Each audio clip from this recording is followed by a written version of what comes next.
Dear listeners, a big shout out for the author Wayne Harbison for sharing this amazing story. Now let's start with the story. May 2005. Rain tiptoed up the stairs to his girlfriend's Russell, Kentucky apartment. Well, girlfriend was kind of a misnomer. They'd been a couple since high school and had remained a couple throughout his college career, albeit a long-distance one as he attended college in Florida. They'd made plans to get married when he finished his degree and found a job. He'd managed to finish his finals early, and he was done with school. He even had a lucrative job already lined up with a major special effects company based out of Gulf City, across the bay from Mobile. Sure, he still had graduation, but at this point, he had 2 weeks off until then, and a rather large signing bonus sitting in his bank account. He'd driven for over 12 hours nonstop from Florida to northeastern Kentucky to surprise Chelsea. Reaching the door, he checked his watch to make sure he wasn't too early. He smiled when he heard strains of long, slow kisses playing throughout the apartment. He knew that meant she was at least up. He checked his jacket pocket for the small box he'd purchased with part of his signing bonus before fishing out the key he had to Chelsea's apartment. He quietly opened the door and tiptoed inside. The lights were still out in the living room and in the kitchen beyond, and the music was coming from her bedroom, a bedroom he hoped he wouldn't be leaving for a few days. Still wanting to surprise the raven-haired beauty with whom he wanted to spend the rest of his life, he slipped his loafers off and moved toward the bedroom on silent feet. Opening the door, he yelled, "Surprise." It took 2 full syllables for his mind to register what he saw. Chelsea was on her hands and knees on the bed as his older brother, Sebastian, was having sex with his girlfriend. What the hell? Sebastian growled as he recognized Rain. Bro, it's not what you think, Chelsea screamed. Rain's last coherent thought was, what the hell else could it be? Then a red-hot rage surged through his soul. With a singular purpose, he strode across the room, grabbed his much larger brother by his arm and yanked him from the bed, slamming him into the wall.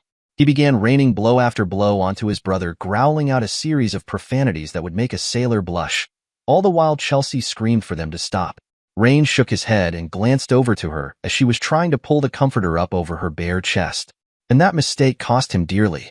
With a scream of rage of his own, Sebastian surged from against the wall and hit Rain with a right and left combo that left him reeling. He staggered back, and his brother still advanced. This time he rained body blows against Rain's slighter form. He felt ribs crack on both sides from strikes by Sebastian. Rain tried to drop his elbows to protect his ribs when a hard right cross caught him in the jaw, sending him sprawling across the bed.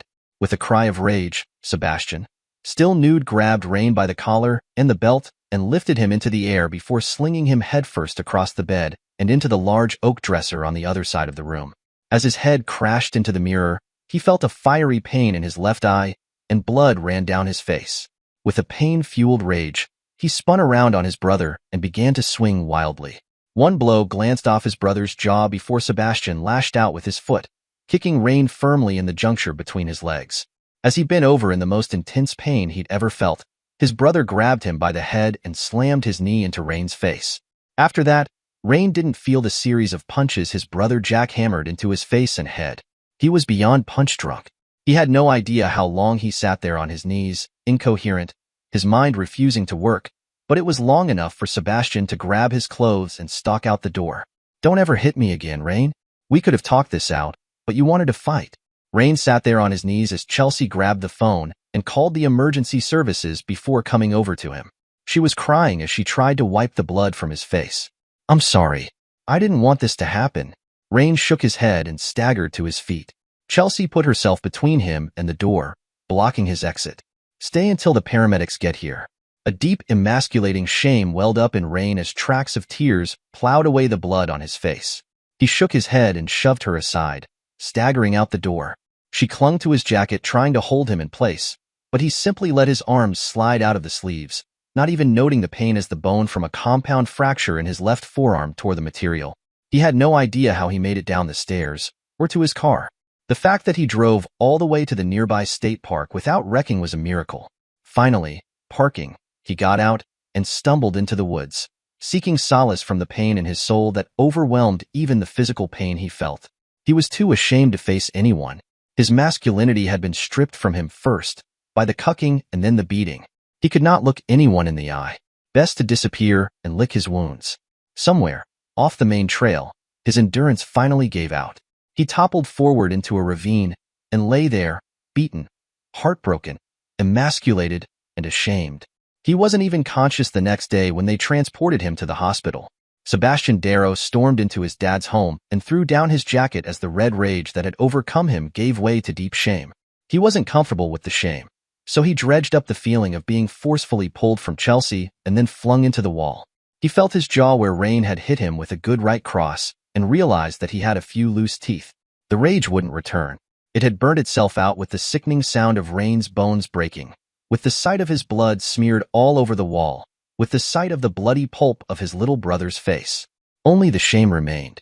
He looked down at his hands and realized they were ragged and bruised and covered in his brother's blood. What in the name of God do you think you're doing? His sister, Melissa, stalked through the door, her eyes wild and her face full of fury. I just got off the phone with Chelsea. She says Rain caught you two in bed, and you beat the hell out of him. There was a cold fury in her voice to match that in her face. Sebastian just shook his head. He didn't want to talk about it. Melissa, I don't want to deal with this now. Well, you're gonna have to. Sleeping with your brother's girlfriend was a big enough of a shit move. Getting her pregnant blew up 2 families. But beating your brother to a pulp is going too damn far. Don't you think I know that? He whirled on her, his fists clenched into tight balls of fury. Well, what you don't know is that Rain staggered out of there and left in his car, a bloody mess. Nobody knows where he is. Dad and Grace are over there now. Mom is on her way here, and Shannon is fit to be tied. I've screwed everything up, haven't I? That pretty much describes it, she told him. Exactly how much damage are you going to do to this family before you're satisfied? I didn't mean for any of this to happen. Chelsea and I weren't supposed to fall in love. I just thought she might need some company while Rain was gone. It wasn't supposed to go that far. Oh, but it did, big brother. It went a lot farther. You not only slept with her, but you also got her pregnant. Now, when Rain finds out, you beat him to a bloody pulp. He hit me first. Sebastian nearly whined and realized he sounded like a pathetic child. So, you beat the shit out of him for it. What Chelsea described wasn't a fight. It was a curb stomping. I don't know what happened, Sebastian protested. It just all went hazy. I've never been that angry before in my life. Well, you can't say that anymore. What the hell was he doing home? I thought he was going to stay in Gainesville until after graduation. Beats me, Melissa said with a shrug. But he did come home, and he caught you. Now there's hell to pay. I suggest you get your butt out there and see if you can find him. And if I were you, I damn sure wouldn't turn my back on Shannon right now. The only thing keeping him from starting round 2 with you is he's out there trying to find Rain. That's all I need. Shannon's a hothead. It seems to run in the family, she told him. It's the Scots-Irish in us. Sebastian nodded to her. You're right. I need to find him. And do what? Sebastian shrugged and said, I don't know. Get him help. Did Chelsea say which way Rain went? She said he turned onto 23 headed toward Greenup. Then that's where I'm heading. He grabbed his coat and headed out the door. Good luck, Bastian. You're going to need it. Chelsea Borden sat sobbing on her sofa. Her whole world had exploded this morning, and nothing would ever be the way it was supposed to be. She never meant for things to go as far as they did with Sebastian.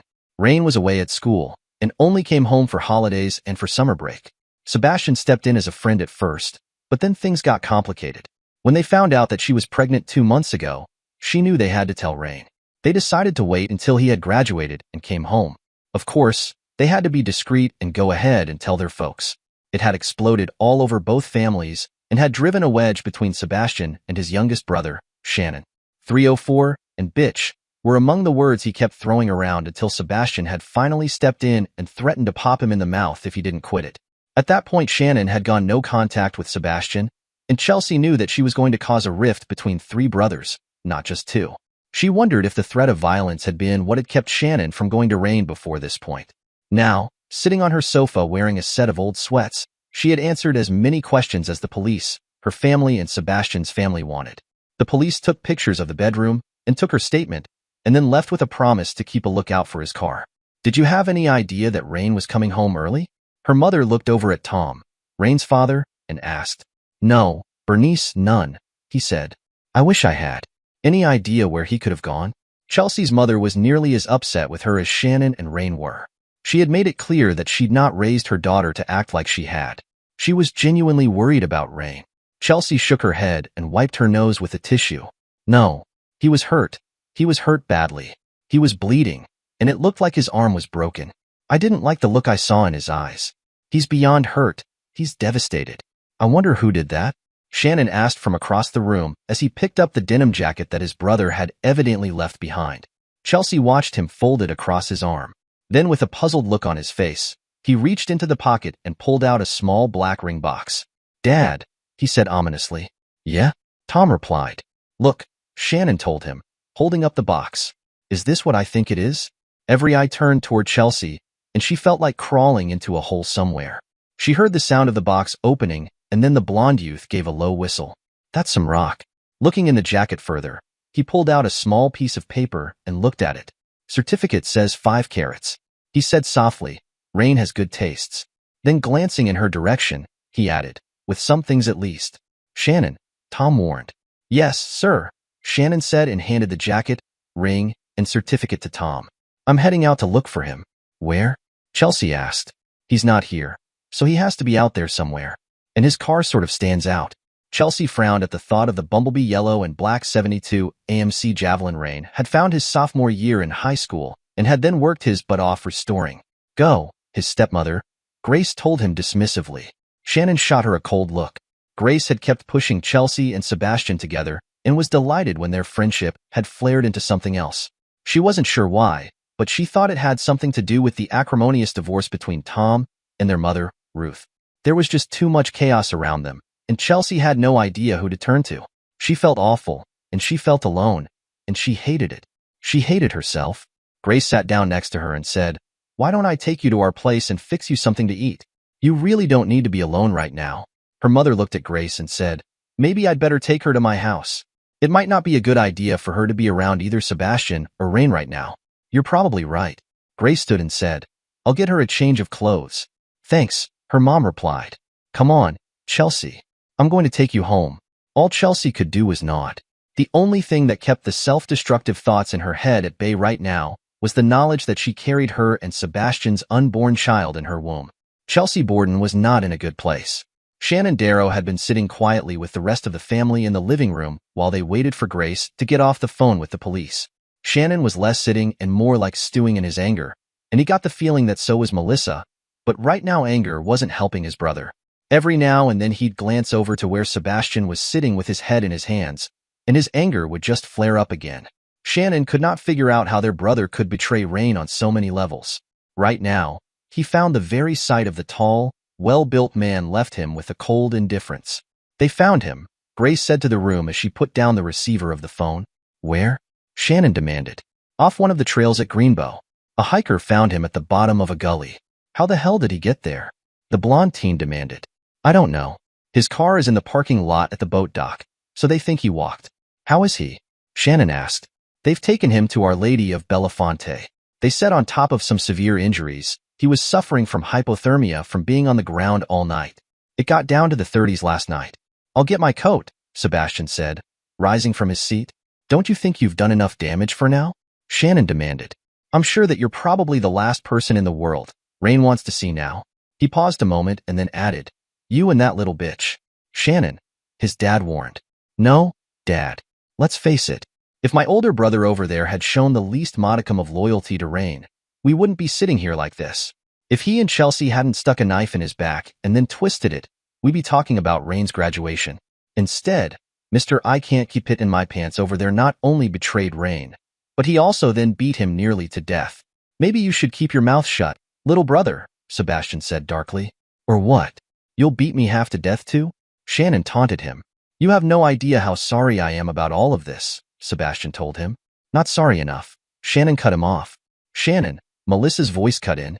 Why don't you and I go with Dad and Grace? Sebastian can mind the fort here at home. There was an iron to his twin sister's voice that told Shannon that Sebastian was not going to get off quite so easily with this. I think that he and Chelsea need to talk about a few things. Rain knows about them now. Now it's time to figure out how they're going to deal with it. Are they still going to get married and make an honest woman out of her?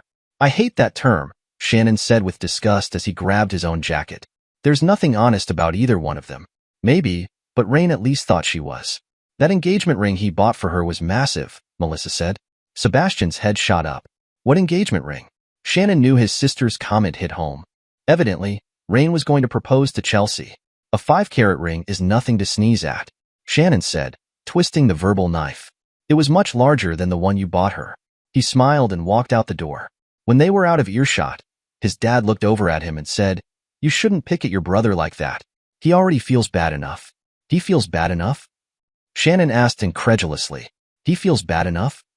"Somehow, I don't think he's feeling nearly as bad as what Rain is right now. I'm telling you to knock it off. You have no idea what Bastion is feeling right now. In some ways, he's hurting more than Rain." Shannon shook his head and said, "I don't buy it." When his dad started to say something, Shannon just held up his hands. "But I'll keep my mouth shut. It's bad enough that it's all over town now. Whose reputation are you worried about, yours or Bastion's?" Melissa asked. "Rain's actually," his dad said.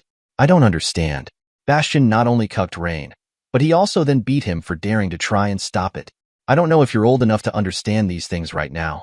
I think you probably are, but as much as it pains me to say it, Bastion might not have done Rain any favors when he stopped." "Dad!" Shannon and Melissa protested and stopped as they looked at their father who was climbing into the Ford. "I don't think Rain is going to ever be able to look in the eye. His brother, you, me, or any other man who knows what happened. Bastion destroyed Rain's sense of what it means to be a man." "That's stupid," Melissa said. "Maybe, but it's how men operate." Shannon just nodded his head and said, "I hadn't thought about it that way. What should we do?" "What can we do?" his dad asked. "Just be there for him." "I think I can do that." "Your son hasn't yet regained consciousness, Mr. Darrow," the doctor told Tom. He was a tall man in his late 40s with salt and pepper hair and a large beak of a nose. He had brown eyes and an olive skin tone and a calm voice. "How bad is he?" "He started out very bad. I mean, near death bad. We thought we lost him a couple of times before we got his body temperature up. Afterwards we dealt with his other injuries, which include broken ribs, one of which punctured a lung, and the rest are bruised. He has lacerations all over his scalp and face, and from the x-rays of his skull, it looks like part of his left orbital sphenoid bone was broken. It appears to have severed the optic nerve. He has a broken right arm, and one testicle was crushed. The other is bruised. He's passing blood through the catheter from his bladder, and we believe his kidneys are bruised. To be honest, it's probably for the best that he's still unconscious, otherwise he'd be in a lot of pain." "What about hypothermia?" The doctor nodded and said, "We had some problems getting his core body temperature up, but we were finally successful. Right now, we're trying to fight off infections." That broken arm was a compound fracture that pierced the skin. It lay in the water most of the night, so there's no telling what kind of bacteria it picked up. "Just tell me if he's going to be okay," Tom demanded. "It depends on how you define okay. He should return to normal, for the most part. He's probably going to be blind in his left eye. We can't really tell until he wakes up." Sighing, he added, "But let's face it, Mr. Darrow, your son was pummeled by someone big enough and strong enough to break ribs and bones. I do hope he's going to press charges." Tom snorted. "I don't know. It was a family member. So, I've been told. If nothing else, I'd say both need some serious therapy. When can we see him?" "I'll let you and his mother peek in on him, but I don't want anyone in there too long until he wakes up and we can do a better job assessing his condition." Tom nodded and said, "Understood. His mother is on her way. We're not together. I remarried." "Well, why don't you go on in, and we'll let his mother in when she gets here. But just for a moment." "Thanks, Doc." The doctor nodded and said, "Follow me." Tom was a bit surprised when the doctor entered the room with him, but thought nothing of it. The first thing that struck Tom was the stark loneliness of the room. A lone figure that Tom could not at first identify lay on the bed. There were dressings on his face and head. His left eye was swollen, and his right was black and blue. His left arm was in a cast, and a tube ran from the back of his hand to an IV drip. He could see the bandages and braces outlined under the thin white blanket that was tucked around his body. The sight of his son in that condition nearly brought tears to his eyes. How could things degenerate to this point so quickly? How could one brother do this to another? The worst part about it was that according to Chelsea, it was technically self-defense. He shook his head and turned from the room, fighting back the tears in his eyes. With his mind full of questions, sadness, and anger, he reached the waiting room where the rest of the family was sitting quietly. That is everyone except Sebastian and Chelsea. "Well?" Shannon asked, his voice still dripping with recrimination and anger. Tom took a deep breath and said, "He looks like hell warmed over. The doctor says that he may have lost the vision in his left eye. They think a bone fragment may have severed his optic nerve. He's got several broken ribs, his arm in a cast, and there are cuts and bruises all over his forehead. His kidneys are bruised, and there are some severe injuries of a more personal nature." "When can we see him?" Melissa asked. "The doctor says they want to evaluate his condition after he regains consciousness, So sometime after that, Shannon and Melissa exchanged glances and then went back to reading the magazines in the waiting room. Something had been communicated without a word, and that thought worried Tom. He knew both of them had their falling outs with Grace over her encouraging Sebastian's and Chelsea's closeness. On more than one occasion, Melissa had told Tom's wife that she was setting up the three of them for heartache. Of course she'd been right, but even now Grace seemed oblivious to her role in the hot mess that had become of their family. Tom grabbed a months-old copy of Field and Streamed and tried to lose himself in how to find and catch Monster Base. Not long after he sat down, his ex-wife Ruth made an appearance. She spoke to the doctor and then went back to see Rain. Returning to the waiting room in tears, she looked over at Grace and her face flushed with raw fury and heartbreak. Shannon must have caught it too because he immediately stood next to his mother and put an arm around her. "You okay, Mom?" She shook her head and said, "No, I'm not okay. How could this have happened?" Again, her eyes cut to Grace. "I don't know," Shannon said, "but we'll work through it. He was starting to wake up when I was in there. The nurse bustled me out of there and called the doctor. They're evaluating him now." Her voice sounded weak and frail. "That at least is good news," Melissa said. "It should have never gotten to this point." She stared at Tom and said, "I should have never let you talk me into waiting until after graduation to tell Rain." This time there was iron and fire in her voice. "We all decided it would be best to wait so it didn't interfere with his last semester," Tom said. "Dumb idea," Melissa told him. In hindsight, yeah, Tom agreed. "Come on, Mom," Shannon told his mom. "Have a seat and I'll get you some coffee."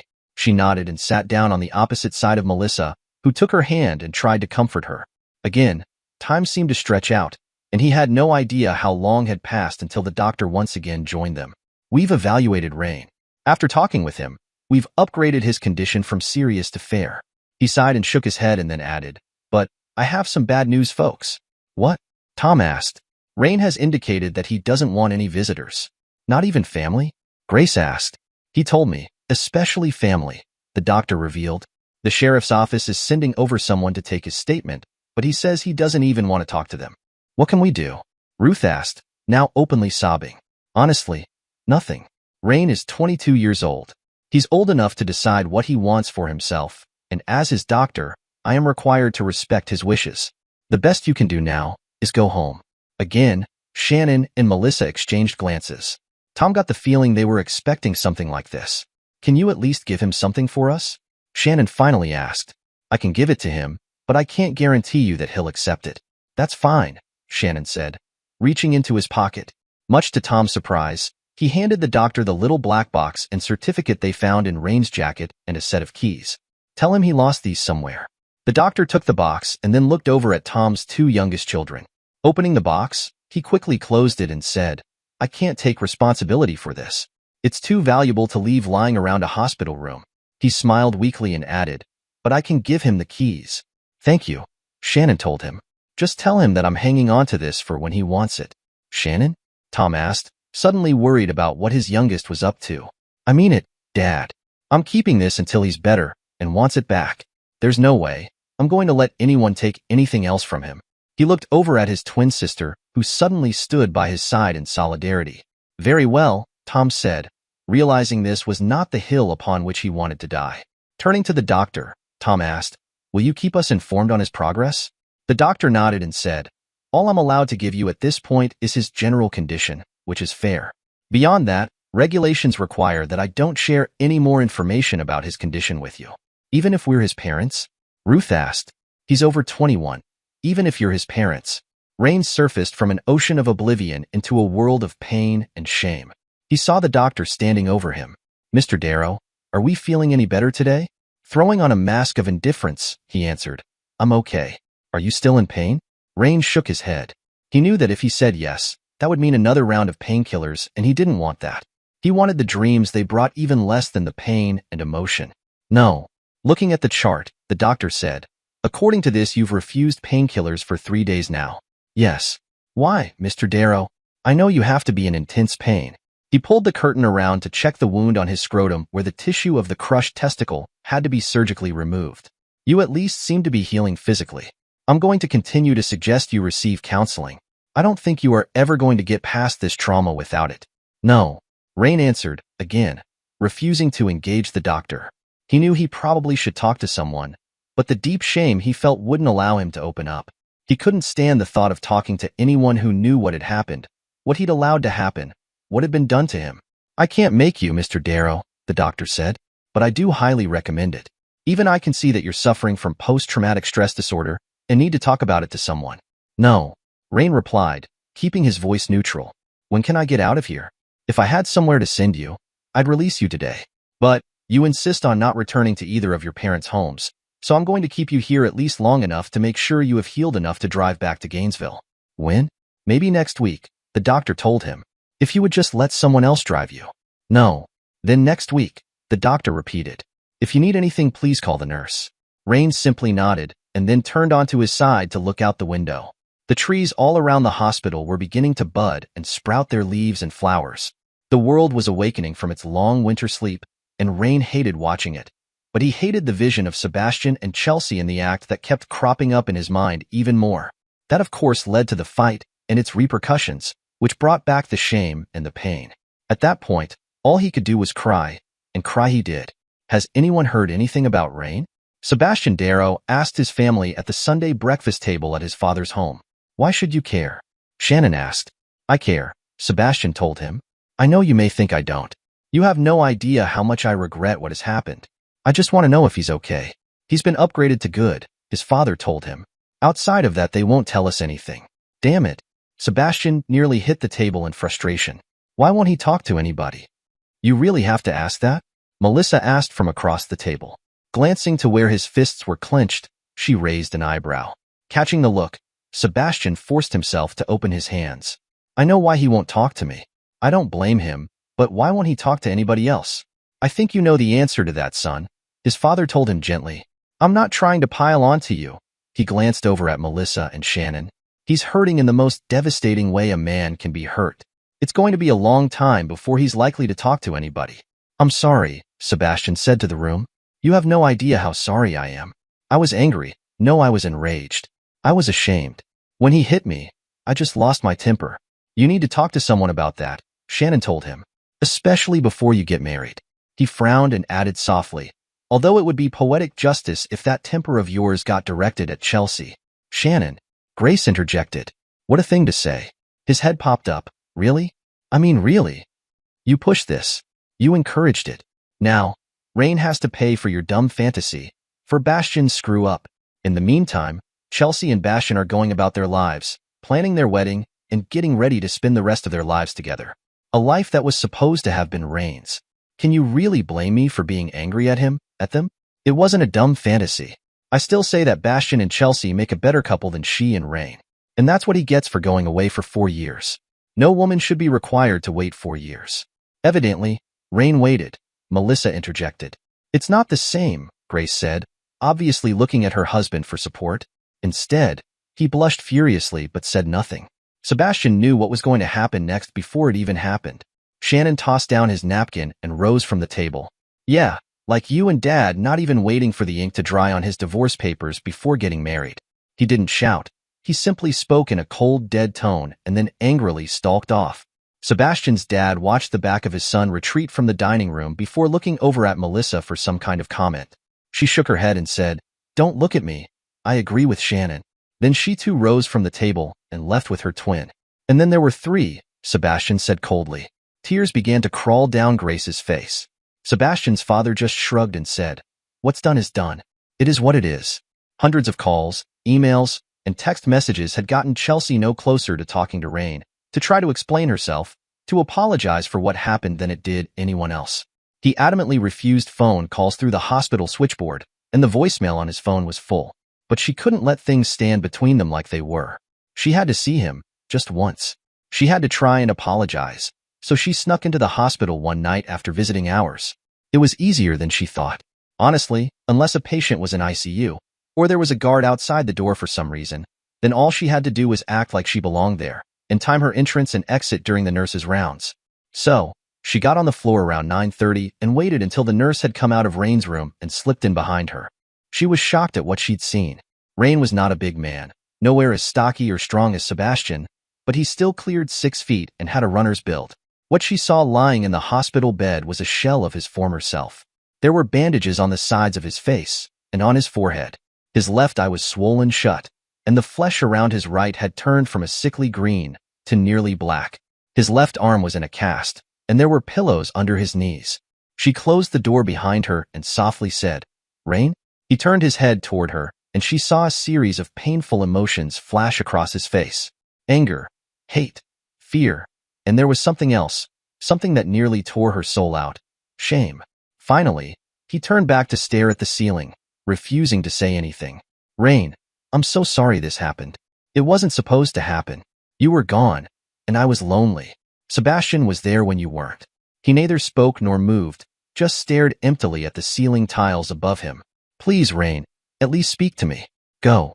"I can't. Not until you've heard me out." He turned onto his other side facing opposite her and stared out the window into the cool spring night. From the mirror on the bathroom door, she could see his face. Tears began to run down his cheeks. "I'm sorry, Rain.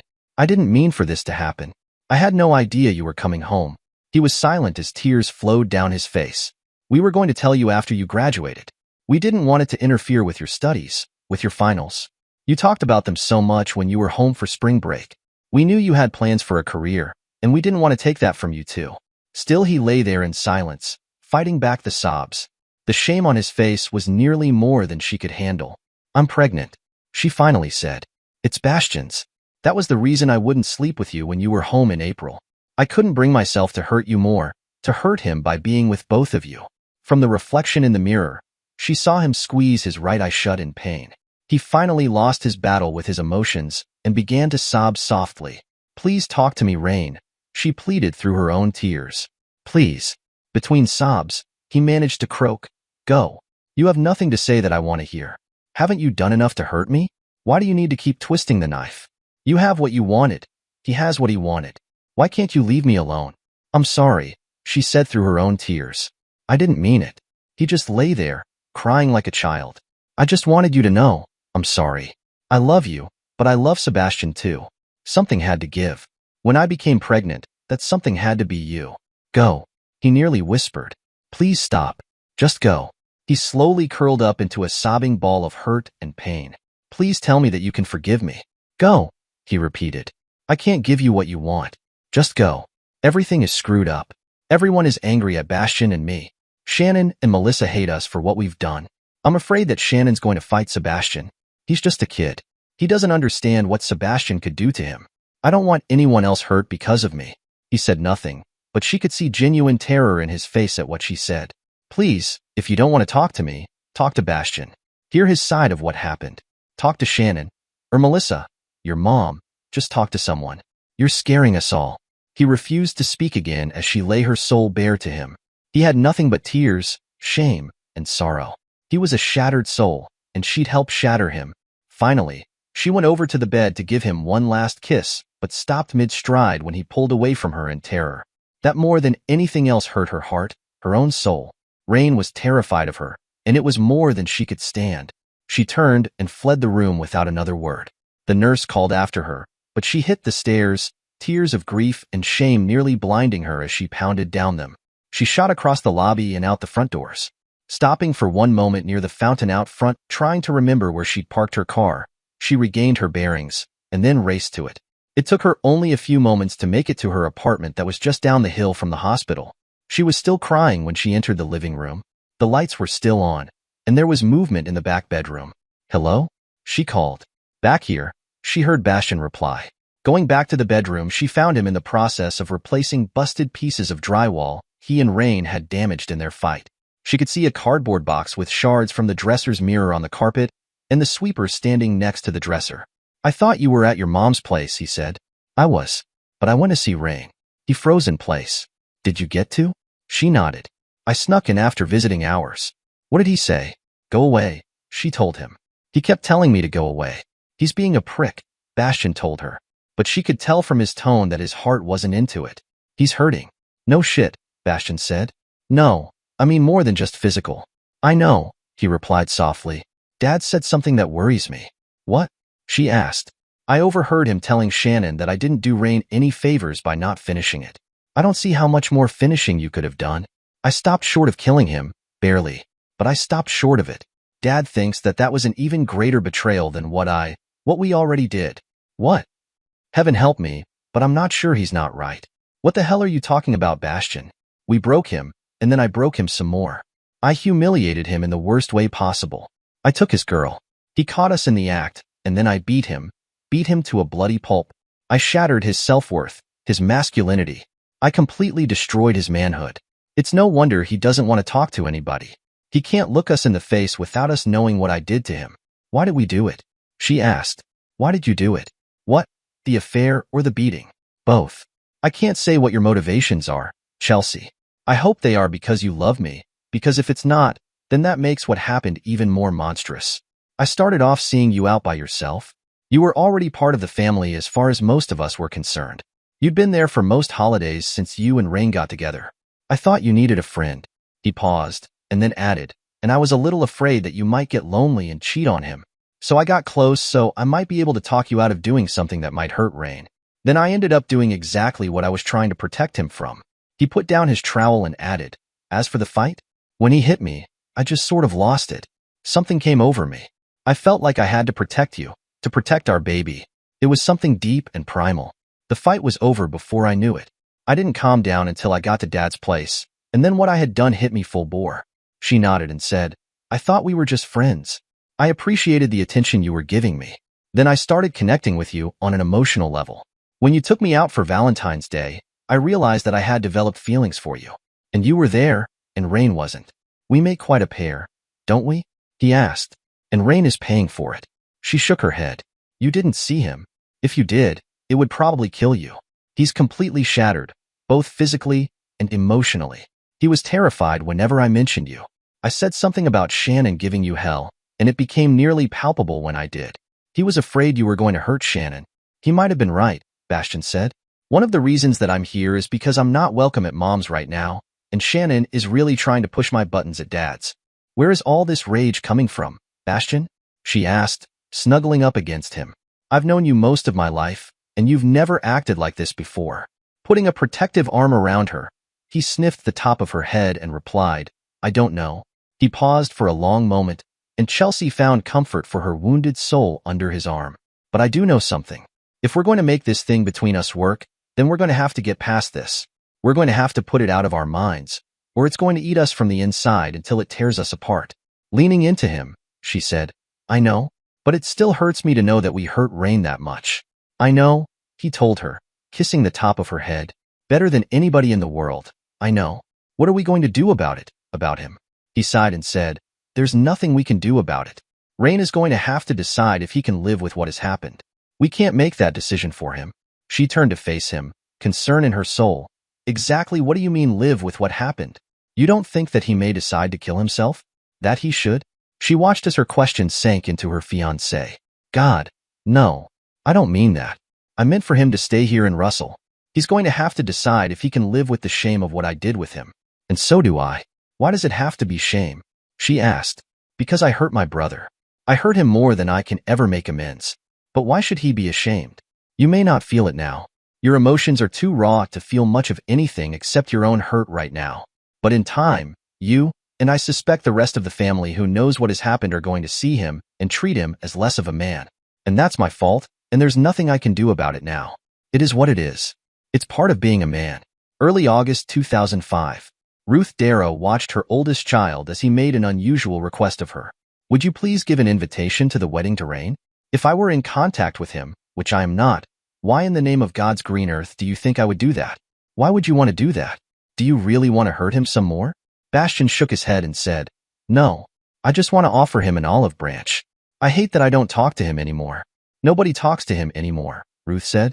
I'm going to be brutally honest here with you, son. You're lucky anybody talks to you anymore.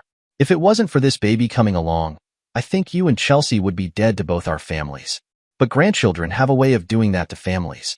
You two really screwed up, and Grace just egged it on, and what started as a major problem exploded into a catastrophe. Do we have to rehash this? Sebastian asked. I just wanted to let him know the option is there. I won't hold it against him if he doesn't come. You won't hold it against him? Ruth asked, astonished at the sheer hubris of her oldest son. I can't believe those words just came out of your mouth. Have you no shame in what you did? Bastion looked down at his shoes. I'm ashamed, and so is Chelsea. We're more ashamed than we can ever express, but life has to go on. This baby is going to be here on her own schedule, and nothing that I or anybody else can do can change that. I just wanted to extend an olive branch to my brother. That's not an olive branch, it's a slap in the face. I thought I knew you better than that. Sebastian just hung his head. What can I do to make this right? There's nothing you can do, Badai. She purposefully chose his nickname from when he was much younger, a nickname that Rain himself had given him. This time you've broken something that can't be fixed. Bastian nodded, not looking up. Does anybody know where he is?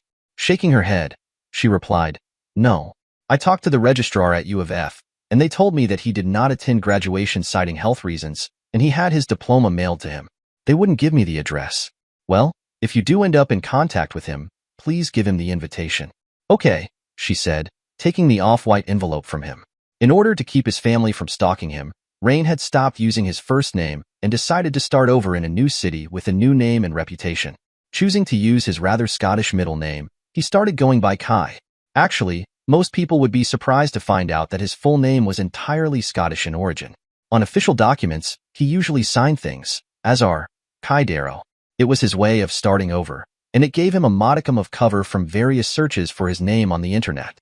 It was a good 2.5 months after coming to Gulf City that he walked into Danaher's Folly, the Irish pub-style restaurant he'd been frequenting since he came here. It was nearing 8 o'clock on a Tuesday night, and the regulars had almost all come traipsing in.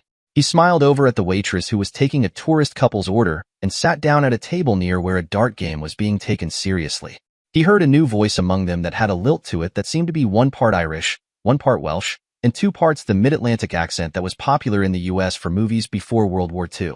The man possessing it was on the small side, somewhere around 5'2" or 3. He had raven-colored shoulder-length hair and had the brightest blue eyes Kai had seen outside of a computer program. He appeared to be in his early 20s and was attractive in an androgynous way. He was also wiping the floor up with the regulars at the dartboard. I see you got the cast off, the waitress said, bringing him his usual hard cider. Kai pulled his thoughts from the game and turned to the woman and said, yeah, got it off a week ago. Now, it's just a matter of doing all the exercises my physical therapist gave me. Glad to hear that, she told him. Can I get you something from the kitchen? Are you guys still running the special on soup and salad? Yeah, for a couple more days. Then give me the clam chowder, a salad and breadsticks. She smiled and told him, coming right up. Kai realized that the girl was flirting with him, but it just didn't affect him. He was still emotionally numb, and right now, he wasn't looking for any companionship. He was just taking things one day at a time.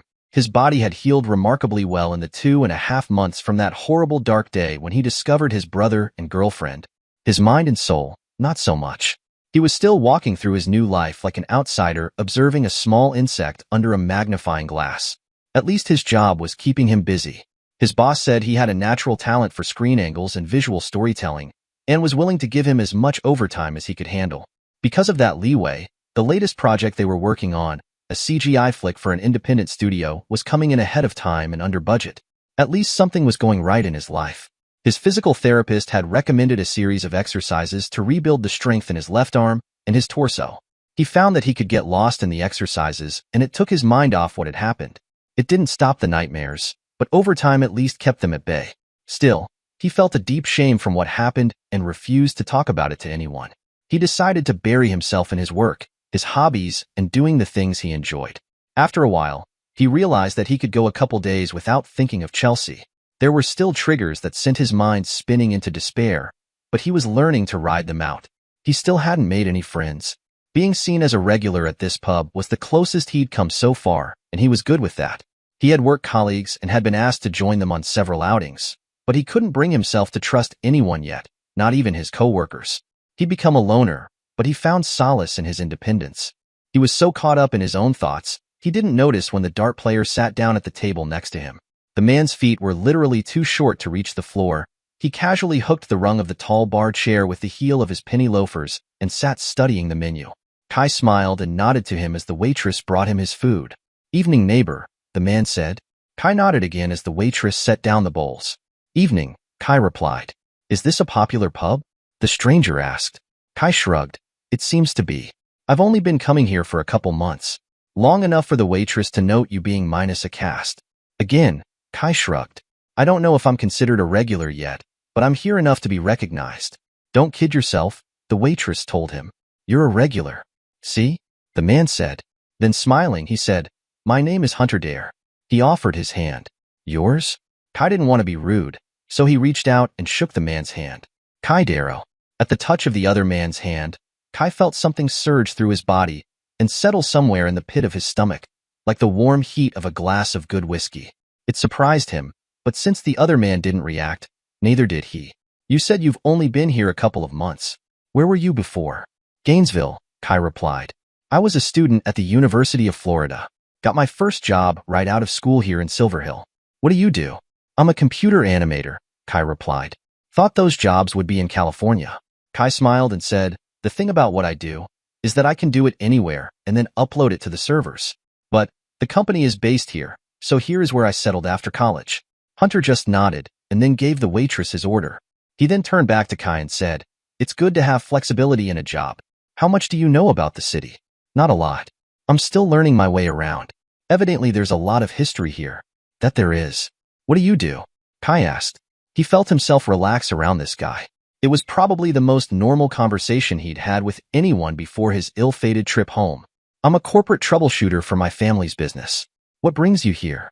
A little bit of work, but mostly a chance to visit and learn about the area. Like you said, there's a lot of history here. He looked at Hunter's food and asked, Do you mind if I join you? Suit yourself, Kai said with a shrug. He wasn't sure why, but for some reason, this guy just made him feel comfortable. The idea dawned on him that maybe he was coming out of his shell. It was kind of a good feeling. Where do you live? I've got a place downtown. Pricey, Kai told him. It was Dare's turn to shrug. My job has its perks. Much to Kai's surprise, he actually made a friend that night. Hunter just had a way of getting in under Kai's carefully constructed defenses. It was almost as if the man was reading his mind and picking exactly the right things to say. For the first time in months, he smiled and let himself enjoy the evening, including a couple of games of darts that were surprisingly close. It also broke the ice with several other of the regulars, and he was invited to join a game anytime he was in the pub. He knew he wouldn't be any good, not with being blind in one eye now, but it still felt good to be asked. Over the next few months, Kai slowly healed, both physically and mentally. He made friends at the pub, got to know his co-workers better, and began to let his guard down. He still found that he didn't trust most people, but he managed to forge a strange friendship with the short, dark-haired man that had introduced himself to Kai that Tuesday evening. Their conversations had a cathartic effect on Kai, even if he wasn't discussing his troubled background. It was as if the other man could reach into his mind and pick out what he needed to say to help Kai do his own healing. The more he healed, the more his mind opened up to the world around him. He began to discover that there was something different about Gulf City, something to which most people were oblivious. It was unsettling, and sometimes he would pass people on the street, or meet them in public when something deep inside him would reach out and connect with something inside them. It wasn't always pleasant, and sometimes it was with people that gave him the heebie-jeebies. But there was a connection there. A connection that was preternatural. One late October Friday evening, he and Hunter were sitting at Danaher's Folly sipping on Irish whiskey and kibitzing the dart games when a tall, lanky man with blonde hair and blue eyes walked into the pub. His eyes immediately went to the table where Kai and Hunter were sitting. With a nod, he picked his way through the crowd to their table. The first thing that Kai noticed about him was that he looked far younger than he expected. To Kai, he looked like he was no older than Shannon and Melissa. But there was something about his eyes that told a different story. Hello, Hunter, he said in a quiet voice. Kiernan, Hunter replied neutrally. What brings you here? I live here, Hunter. The question is what brings you? I'm on a mission from the gods, Hunter said with a straight face. The man named Kiernan suddenly looked over at Kai, and Kai could feel his eyes burrowing into him, as if he were studying Kai's own soul. There was the brief flash of the same feeling between him and Kiernan that gave the other man pause. He quickly turned back to Hunter and said, You play too many games, Hunter. Me? Hunter asked in surprise. I'm not the one who stood in line for 15 hours in order to snag a gaming console last year. That was different, the other man protested. It was for my great-grandnephew. What do you want, Kiernan? Catherine and Boone found out you've been in town for a couple of months and haven't contacted them. I'm here on personal business, Kiernan. It's not anything that should concern the Dubois family. Then as if he realized he was being rude, Hunter turned to Kai and said, I'm sorry. Kai Darrow, this is Kiernan Dubois. Kiernan, this is Kai. Kai nodded to the other man and offered his hand. It's good to meet you. When the other man took his hand to shake it, Kai felt a surge of power race up his arm and into his body. He fought to control it, but the other man seemed to be affected as well. Exactly where did you come from, Mr. Darrow? Kiernan asked. Northeastern Kentucky, Kai replied. Interesting. It's good to meet you, Kiernan answered his earlier greeting. What kind of mischief has this wandering vagabond been up to? Wandering vagabond? Kai asked, looking at Hunter. I'm sort of on a gap year, Hunter replied. I've been given a certain amount of time and money to explore the world until I have to buckle down and help run the family business. Must be nice, Kai said. Why didn't you tell me? Because I am enjoying my friendship with you. I didn't see any reason to bring up past unpleasantness. And there was the warning. Hunter respected Kai's boundaries, and now he was asking Kai to respect his as well. Now that is over and done with, Kiernan said. What about a game of darts? I'll pass, Hunter said. I know how you play games. Bad temper? Kai asked. He hates to lose. Which I don't do very often, the blonde replied. In that case, I think I'll pass too. Besides, I have no depth perception, so I'm not very good. No use in straining a friendship before it can get started. Interesting, Kiernan repeated his other comment. I'll keep that in mind. He then walked over into the oak and waited until the round was finished. He's a bit young to be in here, isn't he? Kiernan is like me, older than he looks. Just how old are you? Kai asked. Old enough to be in here, the raven-haired man told him. Kai smiled and said, Okay, I'll stop prying. Hunter just nodded and then leaned back in his chair. Tell me, what was your first impression of him when you shook his hand? Kai shrugged. There was a charge to him. It's something I've been feeling a lot since I moved down here from Kentucky. I take it you had some kind of serious injury up there? Hunter quickly added. I'm not trying to pry about the particulars, just pointing out that when I first met you, the waitress said something about you getting a cast removed. Something like that, Kai told him. I nearly died. Interesting. That's the third time tonight that particular word has been used. What's up? Just Kiernan showing up kind of caught me off guard. To be honest, it shouldn't have. He has a great nephew in the area that keeps him on his toes. So he said. What are your plans for tomorrow? Hunter asked. Nothing really. I was going to put in a couple of extra hours at work. There are some scenes that I'm not happy with and want to tweak. After that, I'm free. How about we meet up about 6 o'clock? There are some people I want you to meet. Why? Kai asked nervously. They are some local community leaders. They're the kind of networking contacts that can open a lot of doors for you here, in Gulf City. Okay, Kai said. Why do I get the feeling that you are setting me up for something? Because I am, Hunter replied. You know I'm not interested in dating anybody, Kai warned. Not that kind of setup, Hunter told him. Trust me, I've had enough of that over the years. It's not something I like or respect. These are genuine social and business opportunities. I think they'll do you some good. He smiled again and then added, Besides, it will help you come to understand what that surge was that nearly knocked you down when you shook hands with Kiernan. How did you know about that? Kai demanded. Because for just a second you were stunned. It was written all over your face. I think I've decided to help you to understand what all that is, and why Gulf City feels so strange to you sometimes. He took a deep breath and said, Actually, I know a lot more than you think I do. I haven't pressed it because the wound in your soul is still raw. You've been betrayed by someone you trusted, and now you don't trust anybody. How? Kai asked. Suddenly the fear and shame came washing back over him. For just a moment he was back in Chelsea's bedroom. The image of her and Sebastian swam through his vision. Then the blows. The sheer pain of the heartbreak combined with the beating made Kai physically ill. Excuse me, he said as he got up and raced to the men's room. He barely made it to the toilet in time to throw up his meal. Surprisingly, it wasn't Hunter who came into the men's room to check on him, but Kiernan.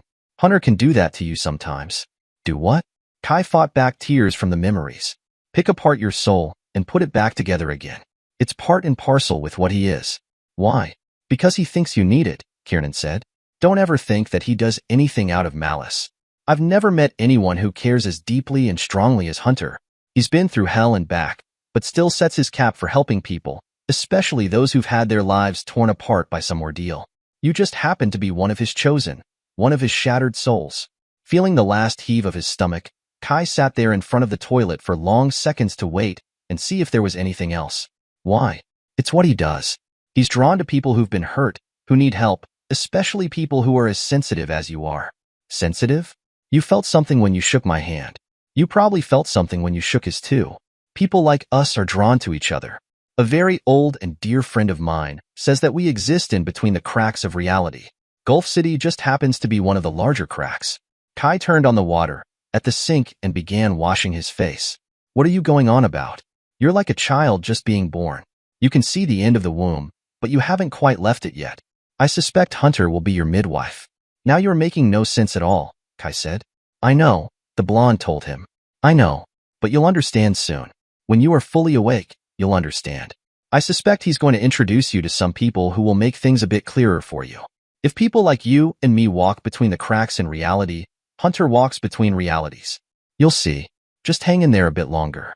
Focus on yourself. Focus on building your own goals, on rebuilding your self-esteem, your own self-worth. The rest will come. Cryptic, Kai said. Cryptic comes from the Greek word meaning to hide or hidden. Soon you'll start to understand just how much is hidden. Kiernan smiled when Kai turned around and nodded toward the toilet bowl. Might want to flush that. Kai nodded and went back into the stall and flushed the toilet. Thanks. You're welcome. Then looking at him, he added, must have been some flashback. It was, Kai told him. Been there, done that. I understand completely. Something told Kai that the man was telling the truth. He really knew what it meant to be hurt as deeply as Kai was. 2 hours later, Kiernan walked into Lance McKnight's study at his home at Bon Travail and plopped down into the divan that sat in front of the window. Don't you ever knock? Lance asked. After reaching his adult age, he was no longer a dead ringer for Kiernan. Now, he was almost a carbon copy of Kiernan's eldest brother Boone. I've tried it on occasion. It's boring. His face became serious as he said, I'm sorry to hear about your dad. He was good people. He's going to be missed. Thank you, Lance said with genuine gratitude. Kiernan knew that the loss of his father had been weighing heavily on Lance's soul the past few months. For a moment, he was silent before finally asking more softly, What do you need, Kiernan? Me? He touched his chest. Nothing. You, however, need a warning. You have my attention, Lance said suddenly very seriously. That's what I like about you, nephew. Of all the members of our vast family, only you automatically take me seriously when I come to you with information. I would be stupid not to. What is it? You've got a couple of arcane issues in the city. Isn't that more of Marie Beaumare's wheelhouse? Usually, yes. Marie is very good at keeping the arcane and Witchkin in line, but she's way out of her league dealing with Hunter Dare. And what is Hunter Dare doing in Gulf City? He's got a new shattered soul he's trying to awaken. Who? Some guy named Kai Darrow. He's from Kentucky. Lance just shook his head. Kiernan knew that Kentucky held bad memories for his nephew. Please tell me this isn't some fallout from that incident at the lake. Don't think so. But he has a lot of potential. Okay, Lance said. How much potential? If Hunter awakens him, he'll be on par with Catherine and Boone. Not the same witcheries, mind you, but he's nearly exploding with them. Wonderful, Lance said, his tone dripping with sarcasm. Gets worse. How? He reads like Dare himself. Meaning? I'm not sure Dare is of this earth. Kiernan made little quotation marks with his fingers. You know how I can travel to other times, other realities? Yeah, it's always unnerving for the rest of us when we meet some alternate version of you. Well, in all of the realities, there is only one Hunter Dare. There are no analogs for him anywhere else in the multiverse. The same could be true of this kid. Kid? In his early 20s, Kiernan told him. Okay, just as long as nobody is robbing the cradle. Lance, I'm 200 plus years old. Almost everyone is a kid to me. Understood. What do you think I should do? Just be prepared. The guy is wounded. I mean big time, puke-causing flashback wounded. That kind of power under the influence of that kind of pain, as you know, can cause huge amounts of damage. Your other half here was an example. But that didn't happen. We merged, Lance said. Yeah, but this guy may not. He shook his head and said, I've got a bad feeling about things. What do you mean? Lance asked. Again, Kiernan knew that Lance would take what he said seriously. And that worried him almost as much as not telling him. I think that there's some outside force, some force that has nothing to do with the Witchkin, the Arcane, or the Resolute. I think something else has started interfering in our world, and I think it began with you. You sure Westhall hasn't been able to put himself back together again? Who knows? We've destroyed him before, and he's come back. But I don't think this has anything to do with Westhall. Okay, I'm not sure what I can do about that. Neither am I, Kiernan said. I'm just relieved to tell someone who will take me seriously. I always take anyone in the family seriously. I know. That's why I come to you. The others still think of me as a 16-year-old that can't keep it in his pants. Well, not a 16-year-old, Lance teased him. I've been good. Kiernan protested. One of the things I've learned over the last 30-some-odd years is that seldom does the word good and our family go together. Doing what we do inevitably causes a taint on our souls. Hey, You are still an innocent babe compared to the rest of us. I just don't have the centuries under my belt yet, Lance said. Kiernan shook his head. Don't think you'll ever be quite as comfortable with murder and mayhem that the rest of us are. You may be right, Lance replied. But don't for 1 minute think that I won't do what needs to be done to protect the family. Yeah, but you usually find a way to deal with it without killing people. The occasional cryptid notwithstanding. So, any recommendations for what to do about Dare and his acolyte? Watch them. I suspect that Dare's going to introduce him to Marie soon. He's trying to awaken the sleeper. Should have never recommended that series of books to you, Lance said, shaking his head. But point taken. I'll keep an eye out for mischief. Good, Kiernan told him, rising from his seat. Now if you'll excuse me, I think I'll take a walk down to an old Irish town I'm quite fond of. Between strides, he faded away, leaving Lance wondering just how he and Kvaser pulled off that particular trick. Kai finished up the last pose for the scene, saved it to the render farm on the network, and set it to rendering. It was going to take a couple of days to finish, so he was free to work on another scene until it was done. When he was done, he grabbed his jacket as he dialed Hunter. He was looking forward to an answer to everything that had been said last night. When Hunter answered his phone, he said, I'm finishing up now. Where do you want me to meet you? I'm outside in the parking lot. How about we take your car? Fine with me, he answered. An hour later, they were pulling into a driveway located all the way over in the mobile section of the bay. It was one of the more upscale subdivisions, and the house was an actual antebellum plantation that had managed to survive the war and Reconstruction. This is it, Hunter told him as Kai parked the car. Who lives here? A woman named Marie Beaumare. She's very old and very wise, and nothing happens in this city that she doesn't either know about or have a hand in. Okay, Kai told him, stretching the last syllable. I told you I wanted to introduce you to some good networking contacts. But why? I mean, why me? Because I like you, and I think I may be able to help you with your future. Well, I appreciate it. Please don't think that I don't. I'm just a little wary of people right now. I know. That's why I think you need to meet Marie and a few others. They can open doors for you and your career. Out of the blue, Kai asked, what are shattered souls? Dare stopped for a moment and fixed Kai with his gaze. Kiernan used that term to describe you? Kai nodded. Yeah. The way Kiernan means it is people who've gone through soul-shattering trauma and who are either in the process of putting themselves back together or who have managed to do it.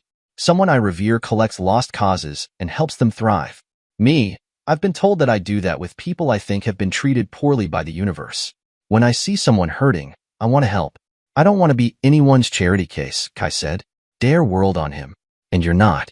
You're my friend and I like doing nice things for and with my friends. I didn't mean to offend. I'm sorry for snapping. Believe it or not, I understand your concern. I had it for myself for years, and it's taken a lot of hard work not to feel like that.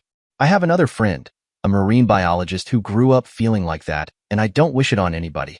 It's okay, Kai said quietly. Dare stared at him, searching for something in Kai's face before he finally found what he was looking for. He nodded, smiled, and said, Come on, I'm about to blow your mind. He turned and pressed the doorbell. In less than a minute, a tall, balding man answered the door. Afternoon, Donaldson. Mrs. Beaumare is expecting us. As you say, you're... He stopped and looked between Kai and Hunter before finishing, Mr. Dare. Hunter just smiled and entered the door with Kai on his heels. This is Kai Darrow. He's the young man I wanted to introduce to Marie. As you say, sir.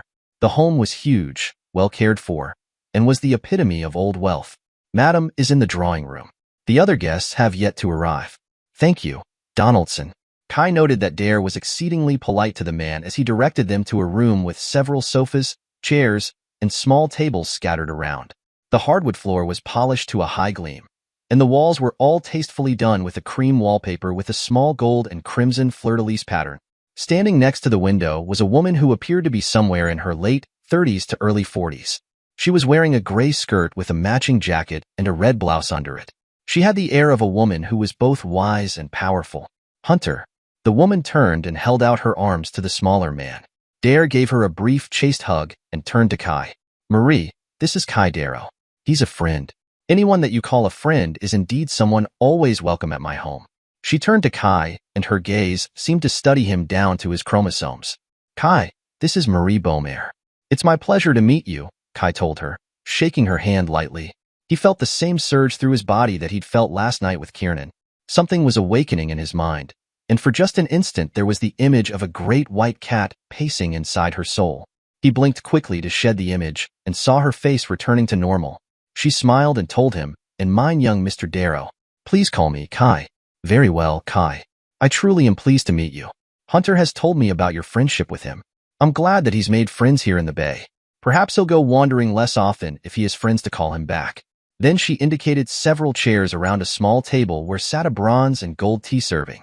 "Please, join me for some small refreshments?"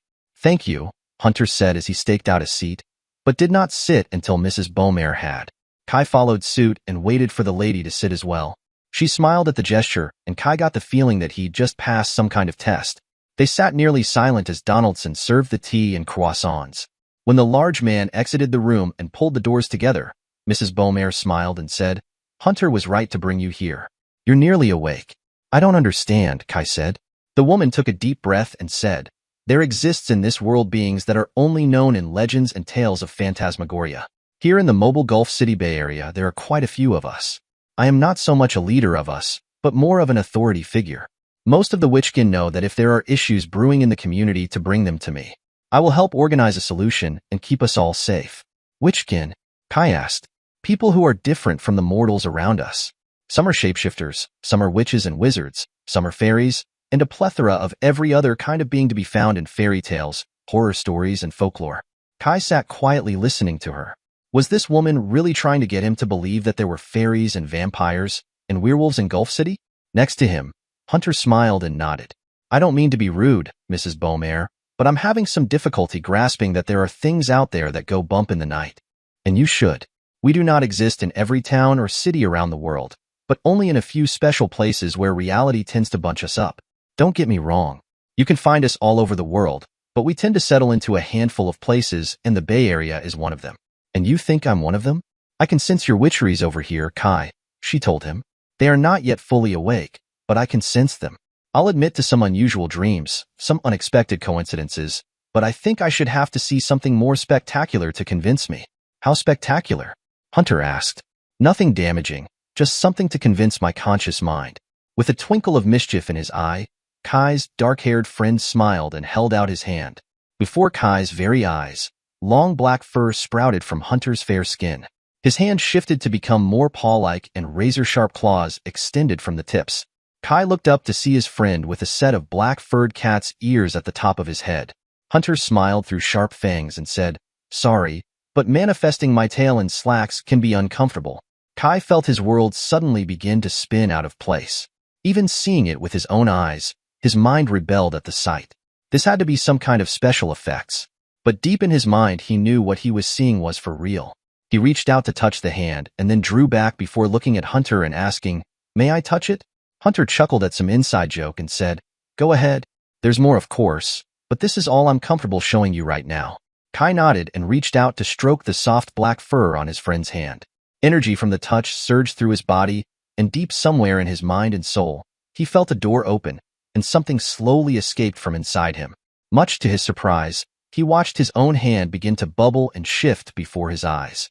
It wasn't painful, but it felt like his bones were itching as his own hand matched that of his friend. What the hell? He yanked his hand back, and it began to return to its own form. Hunter and Mrs. Beaumere looked at each other. "Interesting," Mrs. Beaumere said. Then, she asked Hunter, "Did you do that?" "No, he did." "What just happened to me?" Kai asked. "I would say that some recent ordeal, injury, or near-death experience has brought your latent witcheries to the surface," Mrs. Beaumere told him. "Has something traumatic happened to you recently?" Images of kneeling on the floor, bloody and bruised, heart-wounded and betrayed, suddenly swam in front of his eyes. Gone were the pleasant scents of tea and sandwiches. Gone was the elegant drawing room, and the afternoon sunlight streaming through the windows. In their place were the raw scents of sex, blood, and lavender candles, Chelsea's shattered bedroom, and the subdued hard slash of the morning sun pouring through the damaged section of the curtains. He felt the blows jackhammer into him, one after another as Bastion pounded him senseless. He felt the bone in his left arm snap from an attempt to block a kick to his face. All this was punctuated by the sounds of Chelsea crying and screaming. He struggled to rise, but his muscles refused to answer his will, and all he could do was ride it out.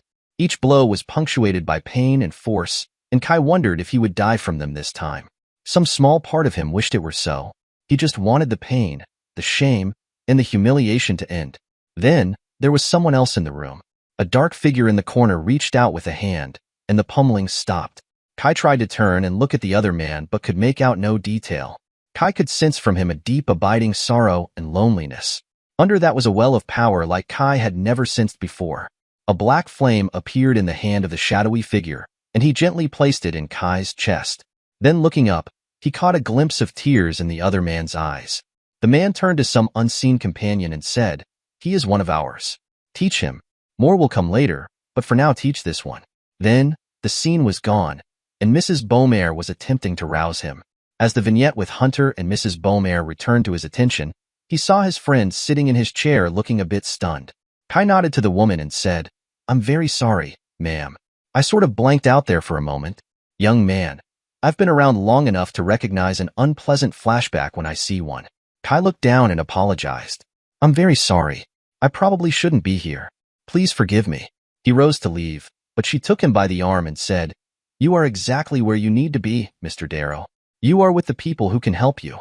Kai shook his head in despair and said, "Nobody can help me." "I can." Hunter finally spoke up. "And I can use your help too." "Hunter, I appreciate it.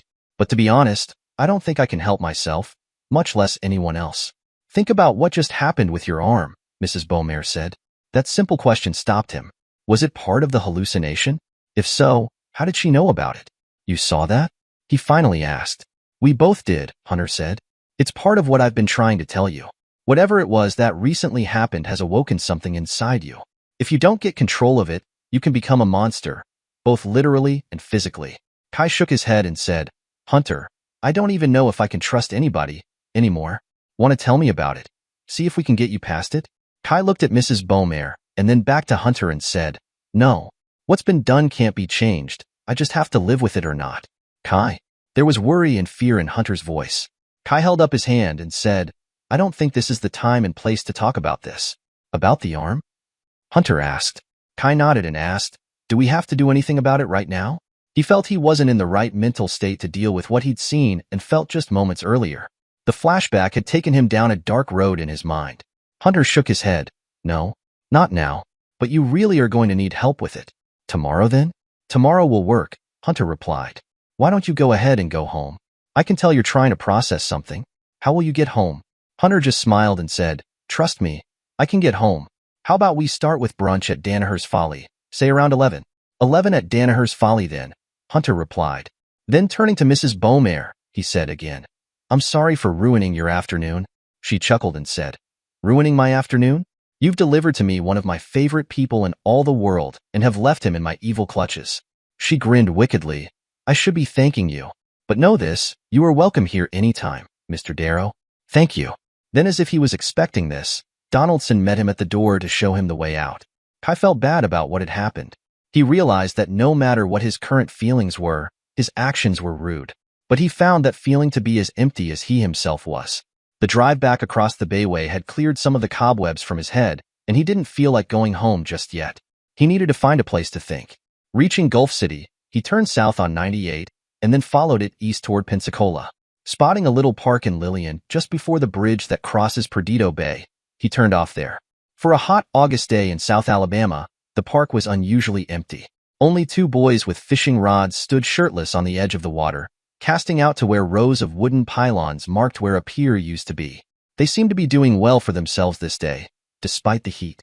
He smiled at the innocence of youth and remembered his boyhood days, and how he'd spent many a long summer evening at the gravel pit in Raceland, fishing for bluegill, bass, catfish, and just about anything else that would bite. Pulling out his cell phone, he turned it off and found himself at one of the picnic tables in the shade. He climbed up on the table and sat with his legs on the seat, staring out at the boys fishing. His mind, however, was 1,000 miles away. It kept going back to that horrible scene in May when he'd walked in on Bastion and Chelsea. Mind movies began to play out of the scene. Then, as if spurred on by the pain and horror, his mind began to dredge up images of the two together at other times, of them together now. He'd always had a strong imagination, which was probably why he was so good at his job. And now that imagination was torturing his soul. He felt himself grip the thick wood of the bench next to him. As the movie in his head reached a crescendo, He shook himself out of the imagery and realized that his fingers had crushed the thick white oak of the picnic table and pulled a chunk out of either side with a loud crack. He looked down at the table sheepishly and wondered what had just happened. Then he looked around to see if anyone had seen him. The only other adult in the park was a young woman about his age who was walking a small black and tan miniature pinscher. She seemed oblivious to him, but even at 30 yards, he noted how pretty she was. She was tall, thin, and had her long blonde hair pulled back in a ponytail. He couldn't make out her eyes from this distance, but he noticed that she filled out the cargo shorts and light blue blouse quite well. He chuckled to himself. One minute he was torturing himself with images of Chelsea and his brother, and the next he was admiring the beauty of a woman he'd never even met. His life was totally screwed up. Shaking his head, he got up from the bench, dropped the 2 pieces of wood in the garbage can and walked back to his car. When the engine flared to life, he couldn't resist gunning it for a couple seconds. He listened to it roar. He noted the blonde looked his way and then smiled. He pulled out of the parking lot and headed home in Silver Hill. He had a lot to consider. "That's a young man who's walking a razor's edge," Marie Beaumère said softly as she poured herself and Hunter another cup of tea. Hunter nodded and replied, "He is." "Did you see the flashback?" Again, Hunter nodded. "And it's going to be something very difficult to get around. He is afraid to tell anybody what is bothering him because it would be emasculating himself to people he barely knows." "I was afraid it was something like that. Do you have any idea how you're going to approach this?" "He definitely needs training. Based on his aura and what I saw today, the fact that his witcheries are flaring right now, and him being hurt like that could turn him into something terrible. We've asked Lance for far too much in his life. To ask him to put that man down would be a weight too much to add to his already overburdened soul. We're not going to have him put down." Hunter's voice was clear and firm. "He has been touched by Crehayer." "How do you know?" she asked. She did not understand this shadowy figure that Hunter claimed to serve. Crehayer was a legend lost to time, known to few, and served by even fewer. "I've seen it in his matrix, what you would call his aura," Hunter told her. "The Dark Father has touched him. He is more than just Witchkin. He's Harbison. "I don't recognize the term," Marie told him. "It translates literally into shadow blessed, but the shadow in this case refers to Crehayer."